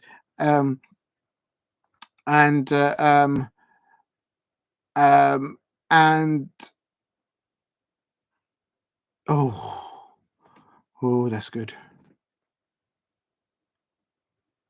Okay, she's all right. I thought someone got injured there. No, it's okay. And basically, they are. And also for the second goal, a very good performance there by Lucy Bronze, and on 46-7 minutes. And then for the third Chelsea women's goal, Maya Ramírez came on and scored and fed the ball up to Lauren James. I mean, it's just two world-class players. And no, Crystal Palace women are working hard at it. There's still been discipline on the pitch, no further yellow cards. And also the Crystal Palace home support at Selhurst Park, just over 5,000. Well done for Crystal Palace women fans and Chelsea women fans for turning up at Selhurst Park. It's not a record. Last season we got over 7,000. I remember, I think it was, at Selhurst Park for women's football. But well done, Crystal Palace, for hosting the fixture tonight against Chelsea women. So big up to the Chelsea women fans and the Crystal Palace women fans at Selhurst Park. And if there's any neutrals there, big up to them as well. Real talk. But it is important now that Crystal Palace just shut up shop as much as they can. Don't take any more risks, and let's just keep it to 3-0. And I would love it. I would just love to be able to celebrate our first goal at Selhurst Park, and I'm sure the Crystal Palace women players would love to give that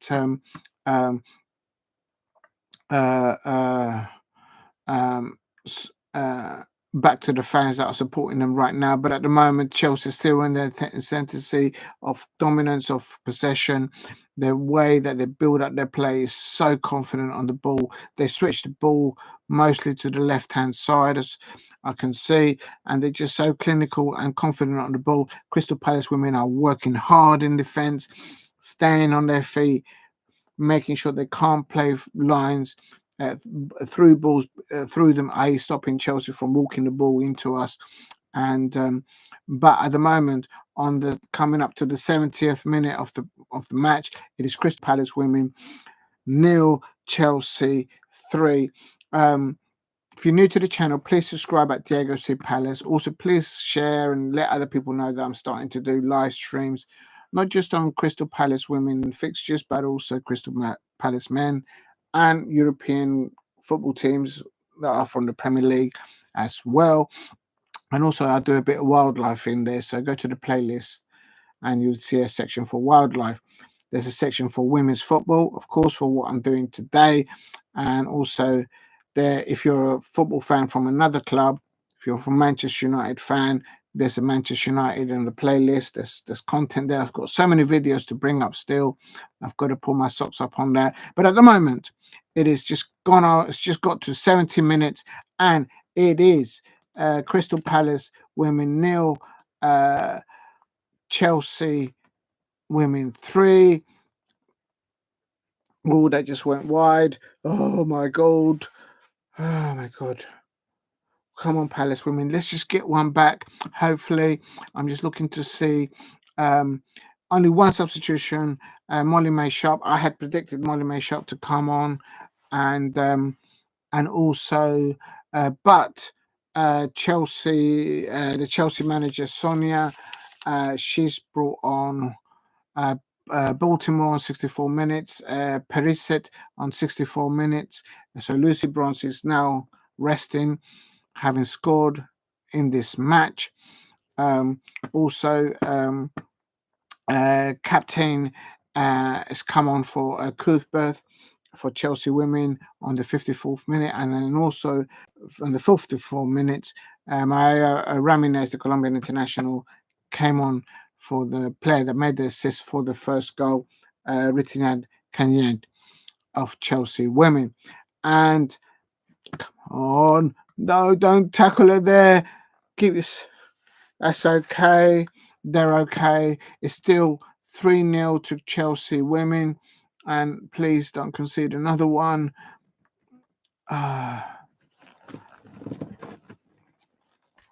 Good play there by Katie Stengel. She's doing what she can best there.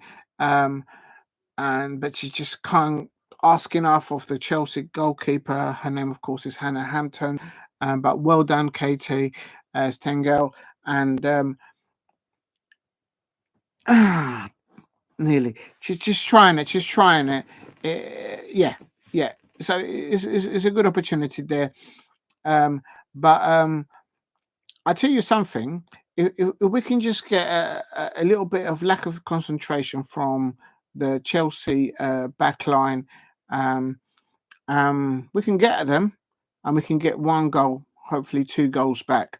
And I would just love it. I swear I'll lose it if we can just get a goal. If you're new to the channel, please hit a like and subscribe at Diego C. Palace. I'm going to have something to eat because I'm getting when you do these live streams, I didn't know, but you get the urge to eat bits that you shouldn't be eating. 1 second.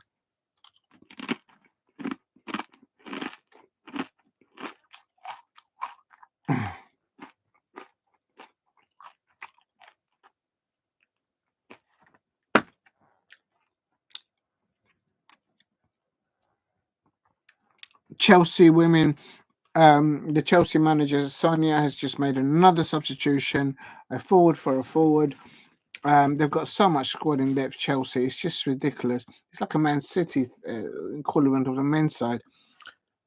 I'm sweating here, and I'm just so worried that we don't concede anymore. But big heart and big respect for the Crystal Palace women on the pitch, working hard, staying disciplined, making sure this doesn't get run away anymore.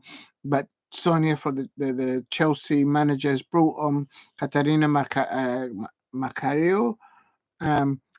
She's come on for Nusken, Soiken Nusken. So they're they're looking for fresh leg for the strike. Oh my God! So there you go. And it's important that we don't concede another one. Oh, sold it back. Oh, that's okay. Come on, Palace. I mean, just get hold of the ball. What's wrong with you?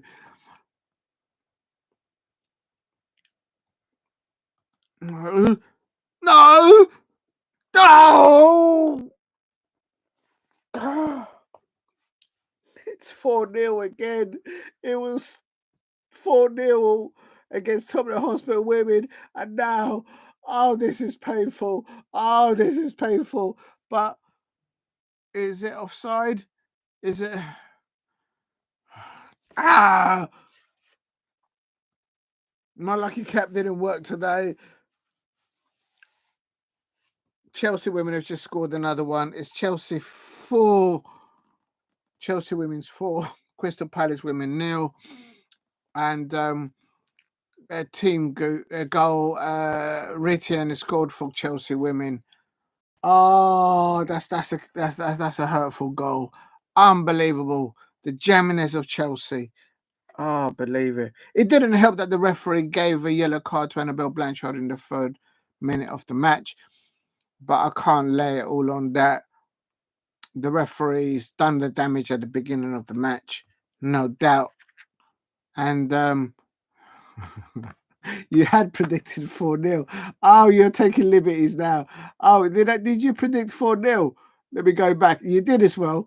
Oh, you're taking the bit. You're taking the bubble.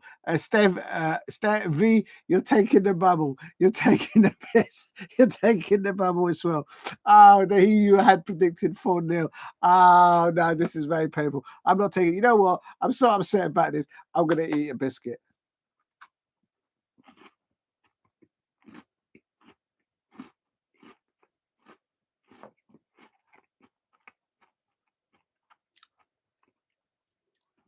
When in pain, become the Cookie Monster. Remember from the Sesame Street, the Cookie Monster. Cookies, biscuits, biscuits, biscuits. The Biscuit Monster, wherever it is. When in pain,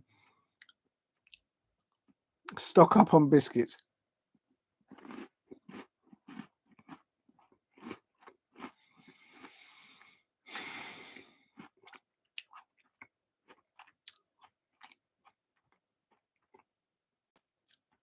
The build-up play, the possession play from Chelsea women, is just relentless. Oh my God!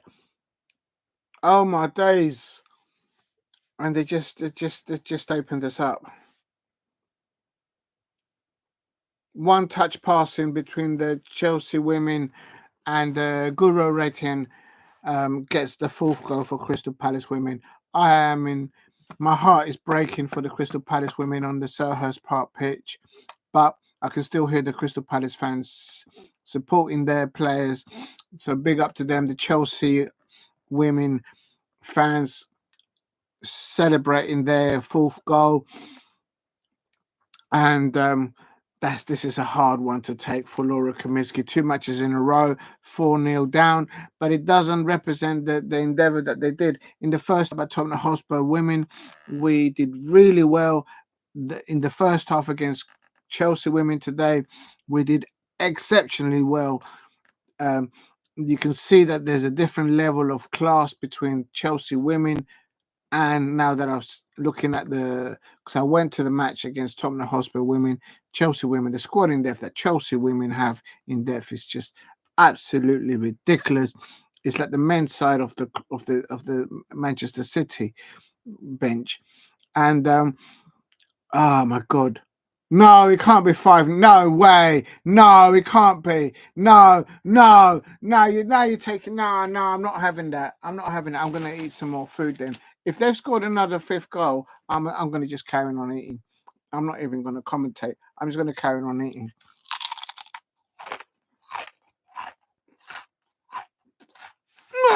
No. No.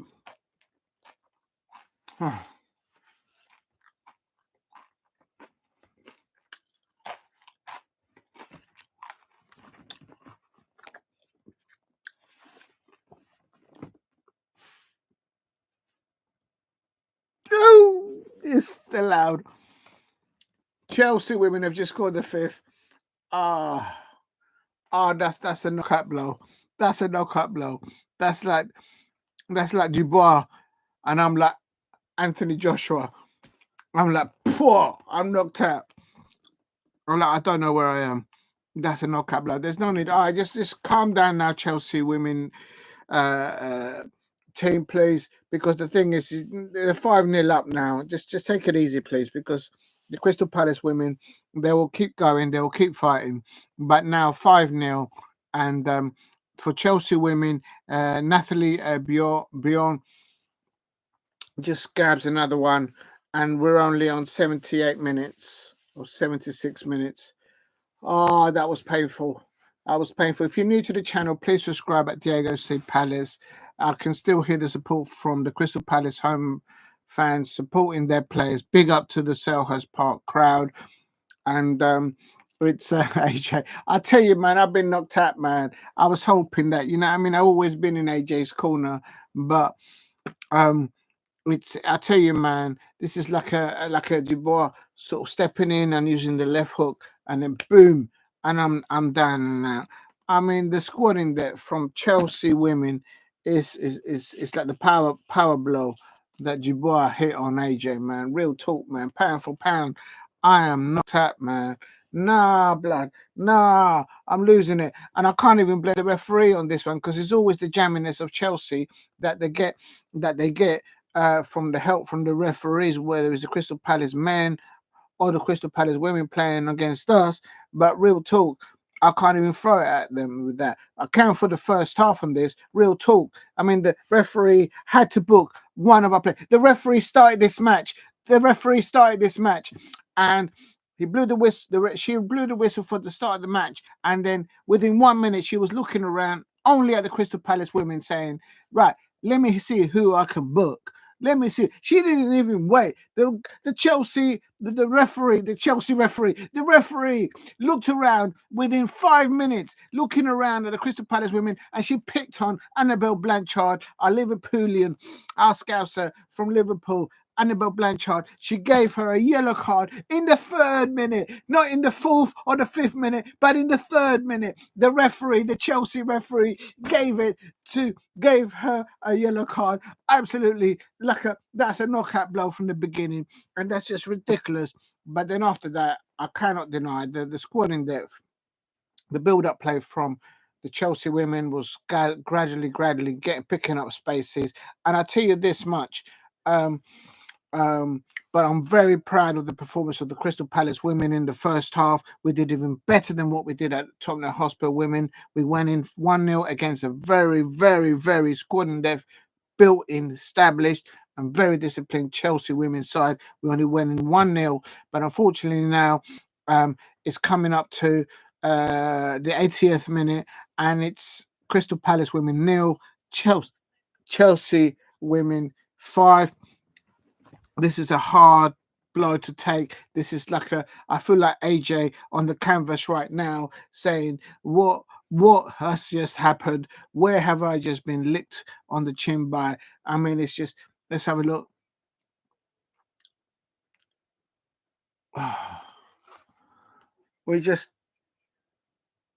The Crystal Palace women need to continue to work hard for each other, and that's what they're doing on the pitch. You have to give it to them for if you have to give a player of the match performance endeavour, you have to give it for the Crystal Palace women, because they are not giving up. They are not giving up on that pitch, even though they're 5-0 down. They're still running after the ball, trying to press. They look tired. They looked absolutely knocked out. No, I'm not supporting Chelsea. Chelsea are helped with the help of the referee in the first 3 minutes.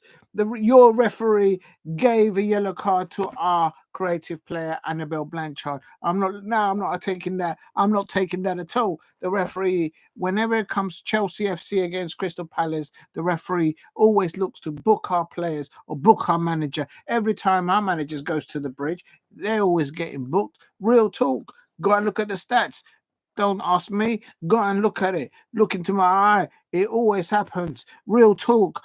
And but it's important now that we don't concede anymore. But every time I say that, we concede another goal. Oh no, Lucky Cap, just do something for me, please. We've got a minus goal difference of 9 at the moment.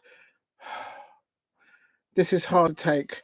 This is an awakening, but I am in no doubt that Laura Kaminski, Adam Jeffrey, and all the other coaching staff at Crystal Palace, the squad in there for Crystal Palace women, we will survive. We will prevail. And those Chelsea fans out there will prove them wrong when we go to play you lot at your end later on the season. Oh my God. This is a very, very, very tough 7 days for Laura Kaminski. She's had to start on a Sunday with against Tottenham Hotspur women, where he ended 4-0, and with less playing time like other Premier League clubs, WSL clubs. We've had a day less rest than them. and we've had to now endure a 5-0 loss. It's 84 minutes. Please, we must not concede anymore. Please, Crystal Palace women, keep working hard. Big up to all the fans that turned up at Selhurst Park. Over 5,000 I am seeing here, and big up to the Crystal Palace fans supporting the Crystal Palace women at Selhurst Park. Big up to Chelsea Women FC for sending their away crowd and making an atmosphere at Selhurst Park. And the Chelsea away fans always turn up. I can't deny that. But I'm absolutely heartbroken, and it hurts to see the Crystal Palace women in 2 matches concede so many goals. We're not used to this in the Championship. We were used to doing these kind of score lines against the oppositions. So it is difficult for me as a Crystal Palace fan supporting the Crystal Palace women to see this kind of hurtful damage. As I said earlier on, I feel like Anthony Joshua on the canvas now. Chelsea's just, do you know what I mean? Just done a combination on me and I'm out cold. Like, real talk. Nah, I'm going back to my food. You Chelsea fans, man, you carrying on with your referees in your pockets. That's right, I said it. You know what I mean? Referee giving Annabel Blanchard a yellow card within 3 minutes. I mean, what's all that about if that ain't the referees? You know what I mean? Nah, I'm not having that.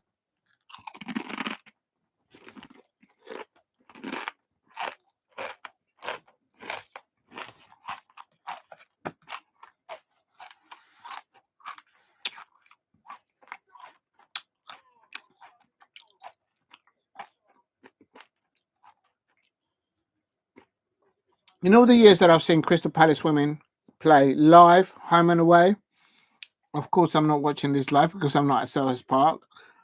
But as a match that I've watched, I have to say that this Chelsea side, oh, please don't concede another one.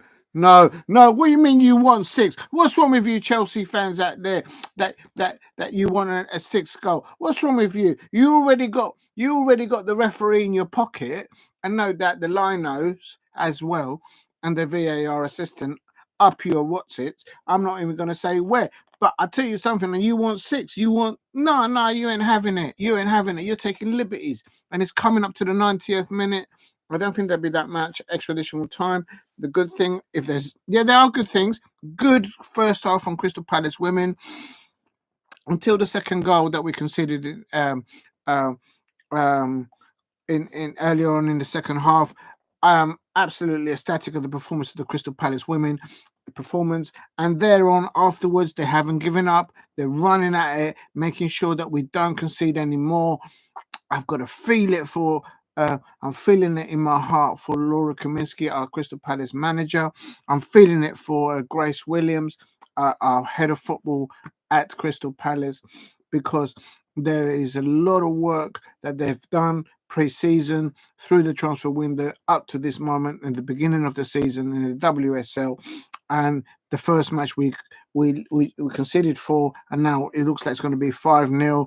I would just love it for us to get one back. But at the moment, we're just chasing shadows. We're just trying to make sure we don't concede another one. So, but I'm very proud that the Crystal Palace women will keep on working. They will not give up. The Crystal Palace women never give up. And what do you mean you want a 6th goal? You ain't getting a 6th goal. Get out of it. What, you want the referee to give it to you? Like he gave you a yellow card in 3 minutes for one of our players? What else you want? Real talk.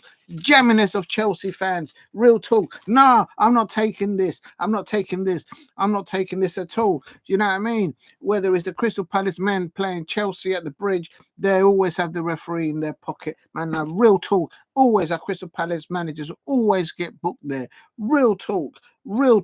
And now at Selhurst Park, in the very first Crystal Palace women's home fixture in the Women's Super League campaign, it looks like it's going to end Crystal Palace 0, Chelsea women 5. No, I'm not taking it. I'm just going to carry on eating. No, you know what? I'm not going to pay attention. I'm going to carry on eating. Mm.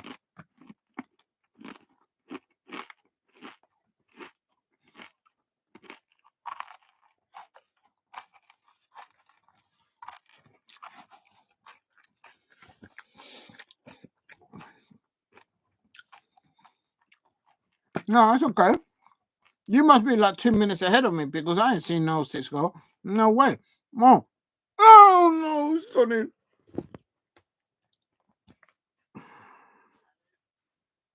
No. Oh my days. My lucky cap hasn't done anything for me. It hasn't done anything for me. This lucky cap is no longer a lucky cap. Oh my days. Chelsea just scored a 6th goal in additional extra time. Surely.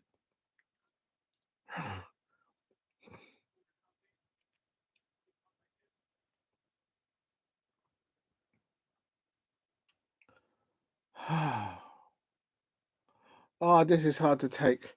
This is hard to take. Oh no. Oh no. Good rating gets the 2nd goal for Chelsea women. And this is hurting. This is a hard one to take. This is a lot harder to take. We did so well in the first half. And it's oh,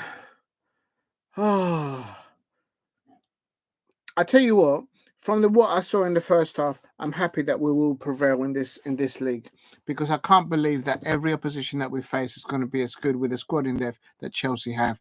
But I'm telling you, man, this is hurtful. This hurts bad. And what do you mean you want 7? What do you mean you want 7? What do you mean you want 7? Are you taking the bubble? What do you mean you want 7? You already got the referee in your pocket. Why don't you pocket that as well? You know what I mean? No, I'm not taking that. I'm not taking a referee blow up for the full time. What are you waiting for? What's she waiting for? Is she looking to book one of our players again? I mean, what is going on with this referee booking Annabel Blanchard in the 3rd minute? You know what I mean? Nah. I reckon this referee probably might be even a Manchester United fan booking Annabel Blanchard from Liverpool. Do you know what I mean? It probably goes that deep, real talk. You know what I mean? I've been knocked out for 6 here. Knocked out for 6. I feel like Anthony Joshua on the canvas. What has just been happening to me today? Daniel Dubois has just hit me for 6 today. Oh my days, I'm in pain. Oh, this is hurtful. How can this occur? How can this happen? How can Chelsea, how can the jamminess of Chelsea have the squad in left that they have? Oh my goodness. Chelsea women 6 away at Selhurst Park, Crystal Palace women. I feel for you, and they are not giving up. This is painful. What is this like? What is going on here? I feel like AJ on the canvas, man. Real talk. I got to take my lucky cap off. This lucky cap is no good, man. Real talk, man. I'm gonna have to order something online, man, because that lucky cap ain't doing it for me no more. I mean, like, what is going on? Unbelievable, unbelievable. I feel for the coaching staff at Crystal Palace Women, Laura Kaminski, Adam Jeffrey, and everybody else in there. I'm feeling it for. No, oh, come on, ref. What are you waiting for? What are you waiting for? Are you waiting? What is this jamminess? What's going on here? These Chelsea fans, they want 7. No, I'm not letting the Chelsea fans have another one. No. You already got the referee into. Oh my days! Oh my days! That was close. That was close to their 7th. No! Stop! Referee, blow for full time. What are you waiting for? Time out! This is enough. Stop it! I tell you, man. I know exactly like AJ feels.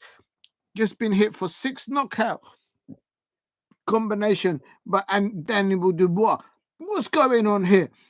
Ref, will you just blow the whistle, ref? What's wrong with you?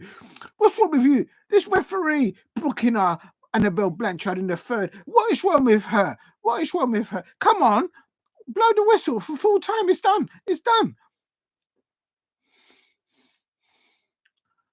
Oh my God, this is hurtful. And you know what? I tell you something. At the end of this match, no way. No, I'm not taking this. No, it can't be. It can't be. You must be trolling me. No way am I taking. No, this is what I mean. The jamminess of this referee. What is this referee waiting for? This referee booked Annabel Blanchard in the 3rd minute. Had to wait. As soon as she got out of that changing room in the first, before the match started, that referee was saying, "I'm going to book a Crystal Palace women's player," right from the get-go. And that's what she did. She didn't wait for the 5th or the 6th minute. She got to the 3rd minute. This referee gave Annabel Blanchard, our born Liverpoolian Scouser, she's given her a yellow card on the 3rd minute, and didn't look to book the Chelsea players at all. No way am I going to take it. Oh my.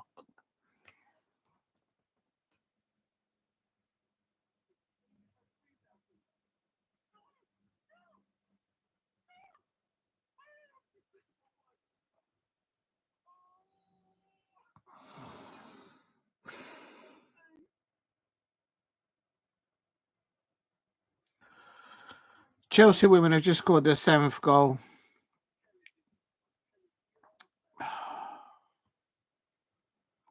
Oh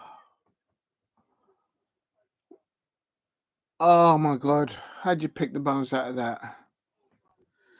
If I felt before like Anthony Joshua on the canvas, man, it looks like Lennox Lewis has just stepped in and just gone in there for seconds. And I'm still on the canvas. Yeah, that's a goal. Katarina Macário has just scored the 7th goal for Chelsea women.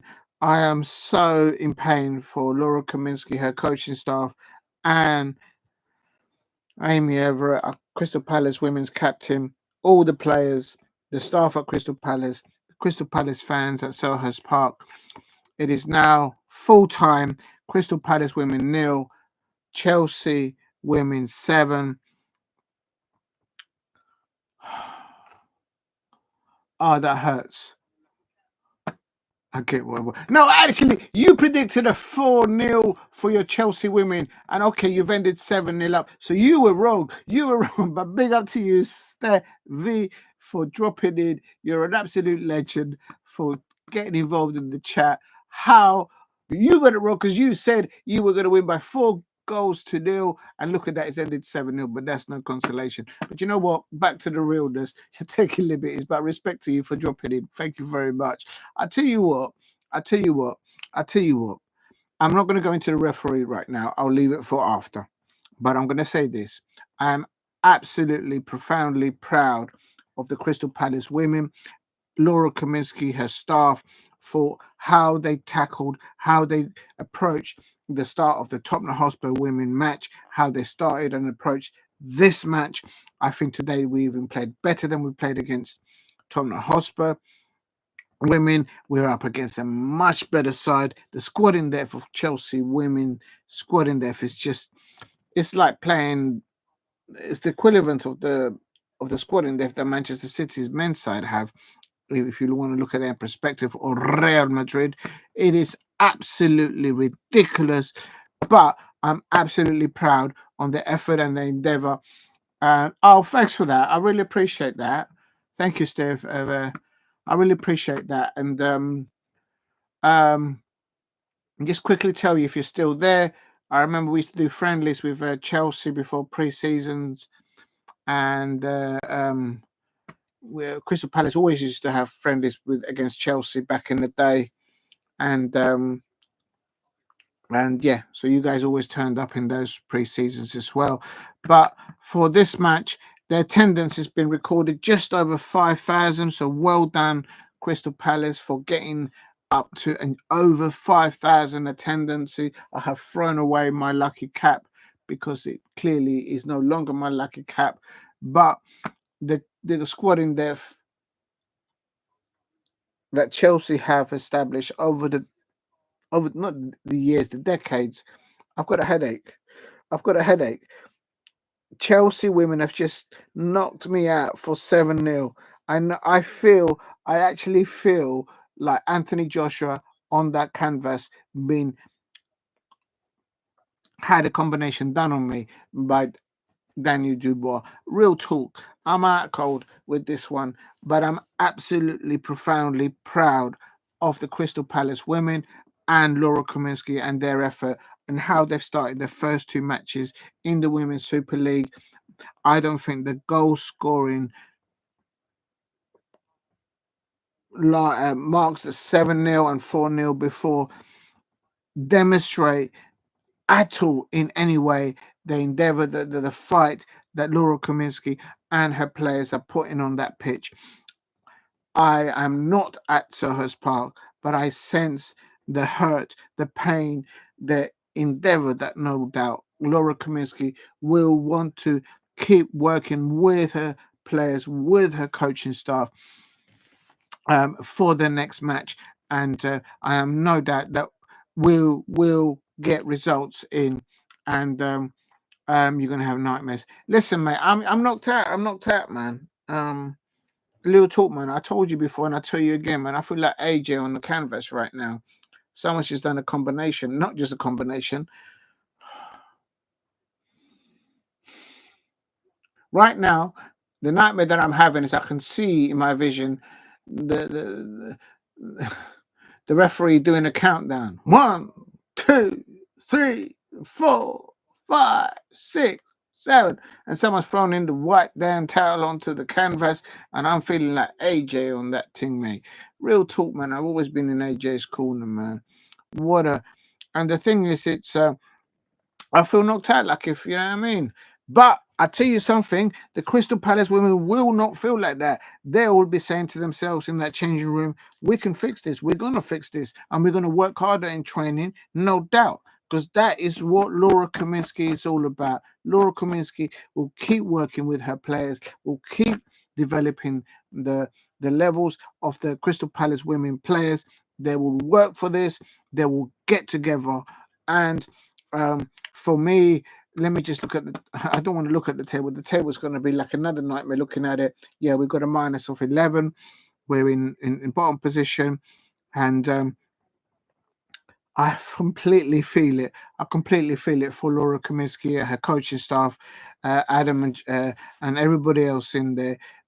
For everyone at Crystal Palace, but Crystal Palace women will prevail this season. The way we worked hard, the way they worked hard against Chelsea for the first half, even into the second half, and for me, I think we were more disciplined in defense. We were working harder. I know we've conceded more goals, but I think in the first half, if you put in comparison, and I was at the match when we played against Tottenham Hotspur women. Please go and check out. I did a instant reaction there from that match. I reckon we played better. We had to have played better because at half time it was only 1-0 to Chelsea women against us, and so there's a lot of positives to take for the Crystal Palace women on here. This is a heartache, and I can see pictures of them now doing autographs and pictures with the football fans. This is what I'm talking about: the spirit, the endeavour. The Crystal Palace women there are doing signatures and selfies with the Crystal Palace fans. The Chelsea fans are also receiving signatures and selfies from their football players there, and this tells you the heart, the desire from Crystal Palace women and their coaching staff to, even after losing 7-0 in their very first Women's Super League home fixture against Chelsea, and there they are. Sky Sports are showing me they are signing autographs, they're doing selfies with the Crystal Palace fans, and well done to the Crystal Palace women for doing that. They're going to be hurting, they're going to be fuming a little bit, but they'll be saying to themselves, we can fix this. We can fix. What are you talking about? You got 8 goals. You see, this is the jamminess of Chelsea fans. This is what I'm talking about. Don't get me going. Don't get me sad. Because right now, my head is like mushroom cloud red. It's about to boom. Do you know, real talk, it's like red. It's red cloud man, but you won an 8th goal. This is the jamminess of Chelsea fans. This is real talk. I tell you before, and I tell you again. Look into my eye. Real talk. This is what I'm talking about. Jamminess of Chelsea fans. They always have. I've nearly broken my mouse. They always have the referee in their pocket, and I have no idea what happened there. I just done something, and basically as soon as the referee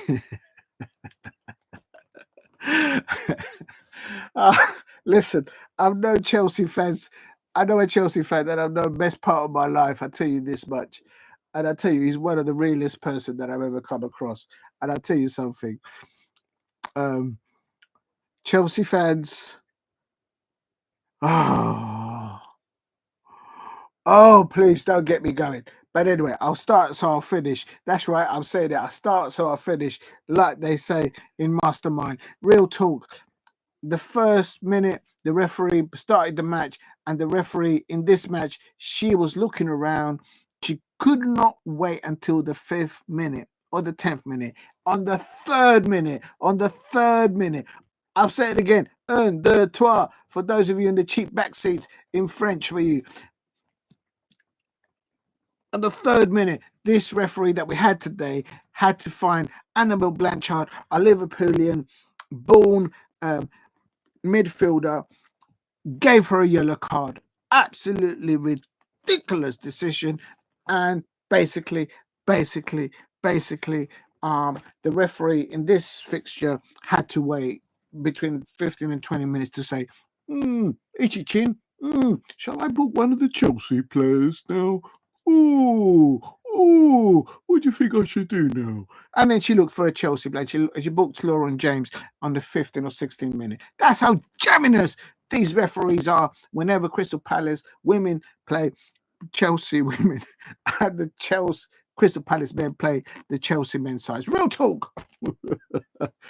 That Chelsea fan wants a number 8. Second leg at Meadow Park. Listen, at Meadow Park last season, go and look at the playlist. I met your mascots and I told your mascots, both of them, that Chelsea don't have the best mascots. At Crystal Palace, we have the best mascots. They're called Alice and Pete. We have the best mascots in the Premier League for the men and in the WSL. We have the best mascots. There they are at Selhurst Park doing pictures and selfies. We have the best mascots. The mascots, those 2 lions that the Chelsea fans have, they couldn't, nowhere near. They couldn't tie the shoelaces for Pete and Alice. We have the best mascots in the Premier League and in the WSL. And I tell you something there, Steve, big up to you for turning up. Big up to you. But on the return leg at Meadow Park, I tell you something, real talk. I'm going to give you a prediction. Chelsea women 0, Crystal Palace women 2. That's what I'm saying it. I'm saying it with chest. That's why I'm saying it. You heard it here first. You wait and see when we play you. And if I can, if I've got the if they don't schedule it on Friday for this kind of madness time, then I will be there at Meadow Park. And because I was there, I was there. I've actually got videos from last season's FA Cup tie between the Crystal Palace women and Chelsea women, and I haven't uploaded them yet, but I will soon. And I'll tell you something, I'm going for an away win for Crystal Palace women. That's right, I'm saying it with chest. That second leg 8-0. What are you talking about? 8-0. So you're trying to go for an aggregate of 15. Get out of it. Get out of it. See, the German, well, actually, if you have the same referee and the 2 same linos, then do you know what I mean? You know what I mean? This referee was card happy before she came out the changing room and then ran down the tunnel into the pitch. She had to wait 3 minutes to give Annabel Blanchard, our Liverpoolian Scouser, a yellow card on 3 minutes. All right, enough about the referee. But overall, I'm just waiting to see if there's any commentary from the players with Sky.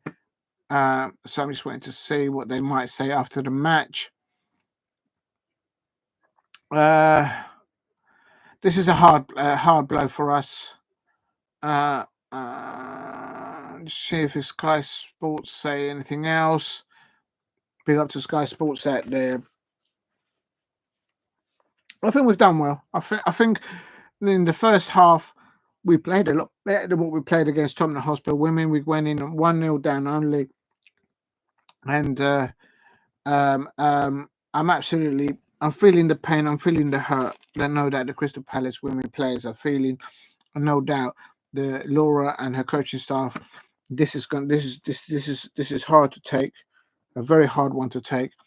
But they will make no excuses. Even though we were playing against Chelsea Women FC and the squad in depth, the whatever starting 11 that they put up, very professional on the ball. Their players, that I know from seeing Laura Kaminski and her coaching staff and her players last season, I know that this is far from over. The Crystal Palace women will work harder on Monday. I hope that they get the Saturday and Sunday off, the players, and they may not.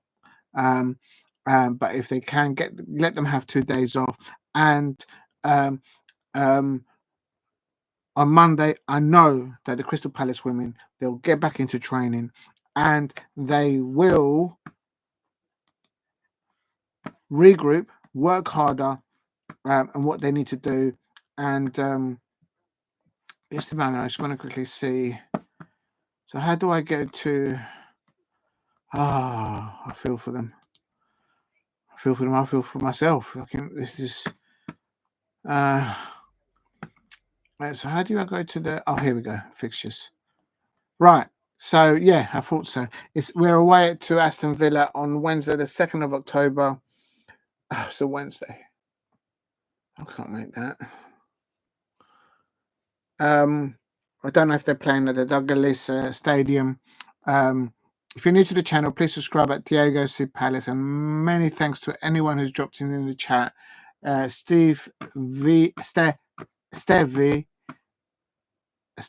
and also Steve RFC for dropping in earlier on.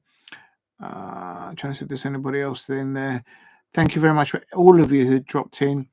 It means the world to me. Thank you for anyone that has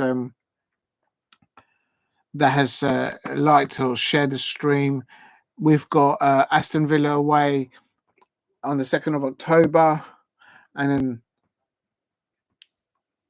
the big one away at Leicester City women on Sunday, the 6th of October. Wow! So we're playing Wednesday and then Sunday, 2 away matches. God, they don't make it easy for Laura, do they? Unbelievable. And everybody else is having a whole week off. Oh, my days. Anyway, so that's got to be a big one. Sunday, the 6th of October, away at Leicester City women, Crystal Palace women. And then after that, oh my days, after that, on the 30th of October, we're at home against Brighton Hove and Albion women.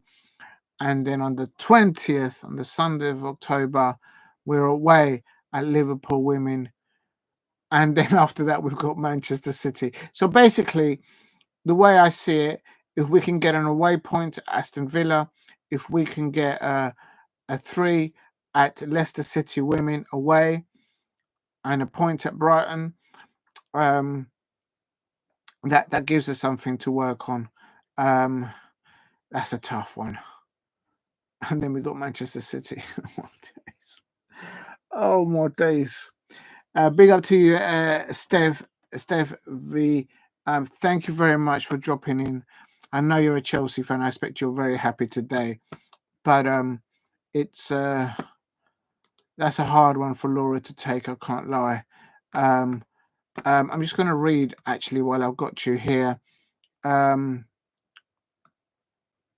I think I can do it. I'm still live, isn't it? So I'm just going to have a little nibble or something. Just bear with me if anybody's out there, because I've been streaming for like 3 hours and a half. I just need to eat something.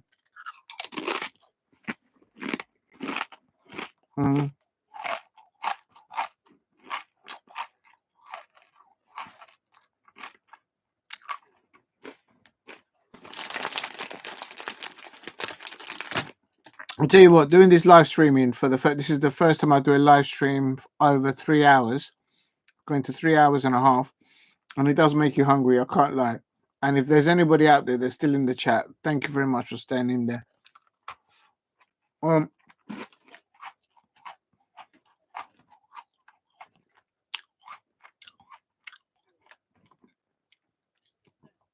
Right, I'm going to read. I'm not going to show it because I don't think I'm allowed, and I don't want to get copyrighted. But Crystal Palace on the official webpage at cpfc.co.uk, and a report has just come out on today's fixture at Selhurst Park. Crystal Palace 0, Chelsea women 7, and they've just done a report and on it, and oh, right, here we go. I'm just trying to look for the author. There is no name of the person that's done all the writing, so I presume it's someone from Palace TV. But this is from the official webpage. Just want to be clear, I have nothing to do with the football club. I'm just a football fan doing live streaming in reaction to Crystal Palace women, Crystal Palace men, other European fixtures. There's also some wildlife in there as well. If you're interested in the playlist at Diego C. Palace, I'm also available on Instagram as well if you want to check it out as well. But this is a full report. It's just come in, and let me just take a drink because I am very thirsty. It is just come in now, and then it says Crystal Palace fell to defeat at Selhurst Park to defending Women's Super League champions Chelsea. Summary: Kaminski makes 2 changes, giving Woodham and Cato their first start. Riley tests Hampton after pouncing on a Chelsea defensive mix-up. So nearly in the first half. James fires a narrowly wide for the visitors moments later. That's Lauren James, of course, for Chelsea women. BEEVER-JONES gives Chelsea the lead after a rapid counter-attack from the Chelsea women. Their assist for that one was the goal scorer that scored against Aston Villa in their first fixture. I do remember half-time, it was Crystal Palace 0, Chelsea women 1. And then in the start of the second half, Lucy Bronze doubles Chelsea's advantage shortly after the start, and then Lauren James makes it 3 just before the hour mark, tapping in from close range. And then REITEN slams home a 4th after a slick move, and then a corner is bundled home for Chelsea's 5th. It's just one of those. And they're written as a 2nd for Chelsea women's 6 in the final minute, because the referee wouldn't blow up for the full time. And then also additionally, Macário adds a 7th in stoppage time, because again the referee will not blow up for sounds like Simon Jordan wrote that. Now you're taking liberties. Leave Simon Jordan alone. He's all right. I'm in his corner. I don't care. I know that makes me unpopular, but I'm in Simon Jordan's corner. I don't care if that makes me unpopular. It is what it is. Now, so full-time Crystal Palace women 0, Chelsea 2. After getting some valuable experience under their belts against Tottenham Hotspur on the opening weekend, and I was there. Please go and check out the preview. Kaminski was able to make 2 changes on the side, with the summer signings of Lily Woodham and Macário making their first starts for the club. The Eagles got off to a confident start, weathering an early storm from the title favourites, dominating possession without troubling our goalkeeper, Shae Yañez, in goal. So we've done exceptionally well in the first half for the Crystal Palace women. So proud of them. Well done in the first half. I think we played a lot better than we played against Tottenham Hotspur women, and we had to have done that to be only 1-0 down at half time. Right, this report from the Crystal Palace official webpage goes on to say the ball did find the back of the net early on. A long-range effort from Lauren James, taking a major deflection to nestle in the bottom corner, but the whistle had long gone after referee Aimee Hislop spotted a head injury in the build-up. So Lauren James had scored, but because there was a head injury to a player, head injuries have to be looked at very carefully, whether it's in the women's game or in the men's game. They have to the welfare, the well-being of the footballers, the women footballers on the pitch or the men's footballers on the pitch has to be of paramount of importance. The result is inconsequential, in my opinion. So when there's a head injury, they've got to look at that, and that's what they did. Right, goes on to say there were opportunities for Palace to pounce against the run of play, and the first fell for Indiah-Paige Riley, who showed fantastic awareness and aggression to press high, latching onto a miss hit ball forwards by Chelsea's goalkeeper Hannah Hampton. Her first touch took her towards the goal, and she was able to get her shot away, forcing the keeper into a smart save to atone for her error. So a slight hiccup there from the very experienced Chelsea women's goalkeeper Hannah Hampton, but she was able to recover to make the second save and keep it to. At that point, it was Crystal Palace women, if I'm not mistaken, nil, Chelsea women 1. The chance served as a wake-up call for the visitors, who surged down the other end. A fabulous cross-field ball found Lawrence's run in behind, who cut the ball back for Lauren James, who could have seen the red moments earlier after a late challenge and was already on a yellow card to narrowly sweep and narrowly wide. So there was calls time. There were signs there that they were building up the momentum. Lauren James is just getting better and better. Anyway, and then it goes on to say, just after the half-hour mark, Chelsea found the breakthrough. It came from a swift counter-attack as Soiken and Nusken won possession and threatened the ball into the right channel for Joanna Rytting Kaneryd to chase. The Swedish midfielder showed great awareness to cut it back for AGGIE BEEVER-JONES to sweep it home. So that was how they unlocked a little bit from the beginning, but the Crystal Palace women worked so hard, so disciplined in their defensive setup to keep it at 0-0, and then ultimately the Chelsea then went ahead. Goes on to say here, this is a report from the Crystal Palace official webpage. I'm not showing it because I don't think I'm allowed, so I'm just reading it. And also it says, undeterred by by falling behind, Palace continued to push for an equaliser before the break, with the ball falling to Annabel Blanchard near the 6-yard box, but she was excuse me, but she was unable to open up her body enough to steer the low cross home. So excuse me, an opportunity there for Annabel Blanchard, but it didn't open up enough to play for her. But good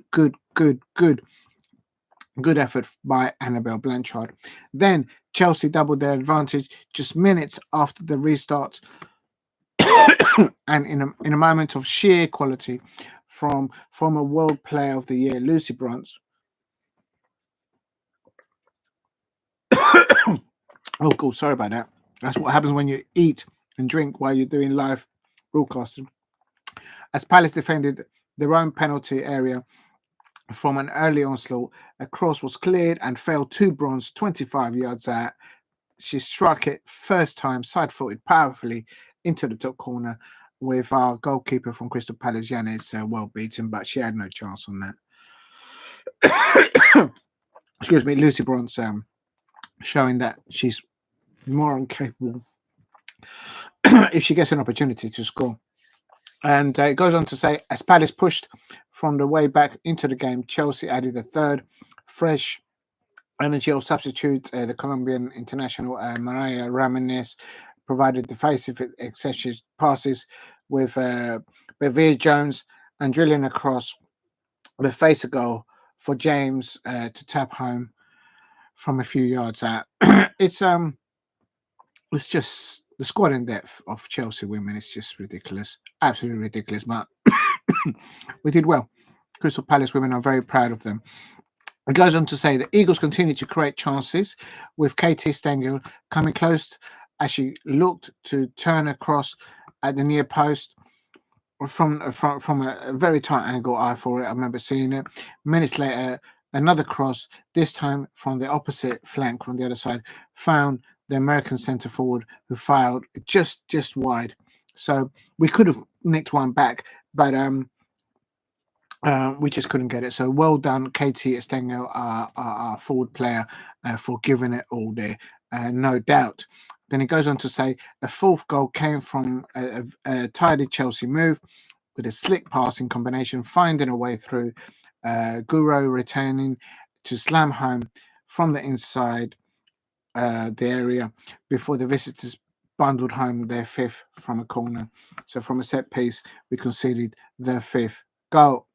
REITEN added her second for Chelsea's sixth in the final minute, slotting home from a close range before Macário tapped home the rebound from a fine Yañez save to add to the seventh in stoppage time and complete the ruthless performance from the champions.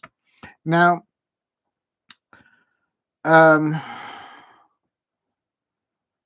we did not have Lexi Potter, of course, because she's a Chelsea player. She was tired. She was not allowed to play today. She would have started for Crystal Palace had she not been a Chelsea player, but obviously she couldn't play today. And I think they should get rid of those rules that if you loan a player from another club, they should be allowed to play. The players are professionals. Give them guidelines that they have to follow, and if any of them failed those guidelines, then they should be penalised, and the club itself. But I think if we loan players like we got Trevor Chavela from Chelsea, and again he won't be able to play against Chelsea in the men's side.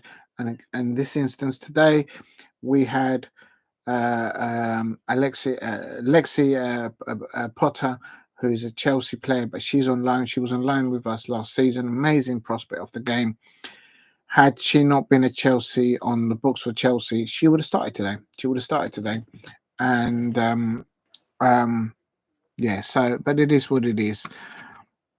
Right, I'm going to round it up because I've been 3 hours and 40 minutes live streaming.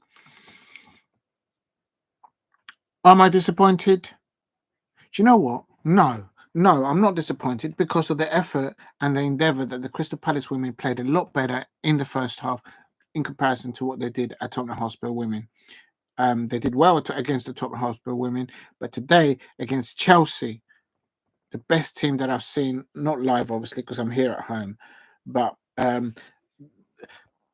squad in there for Chelsea women is just ridiculous, absolutely formidable and very daunting to play up against.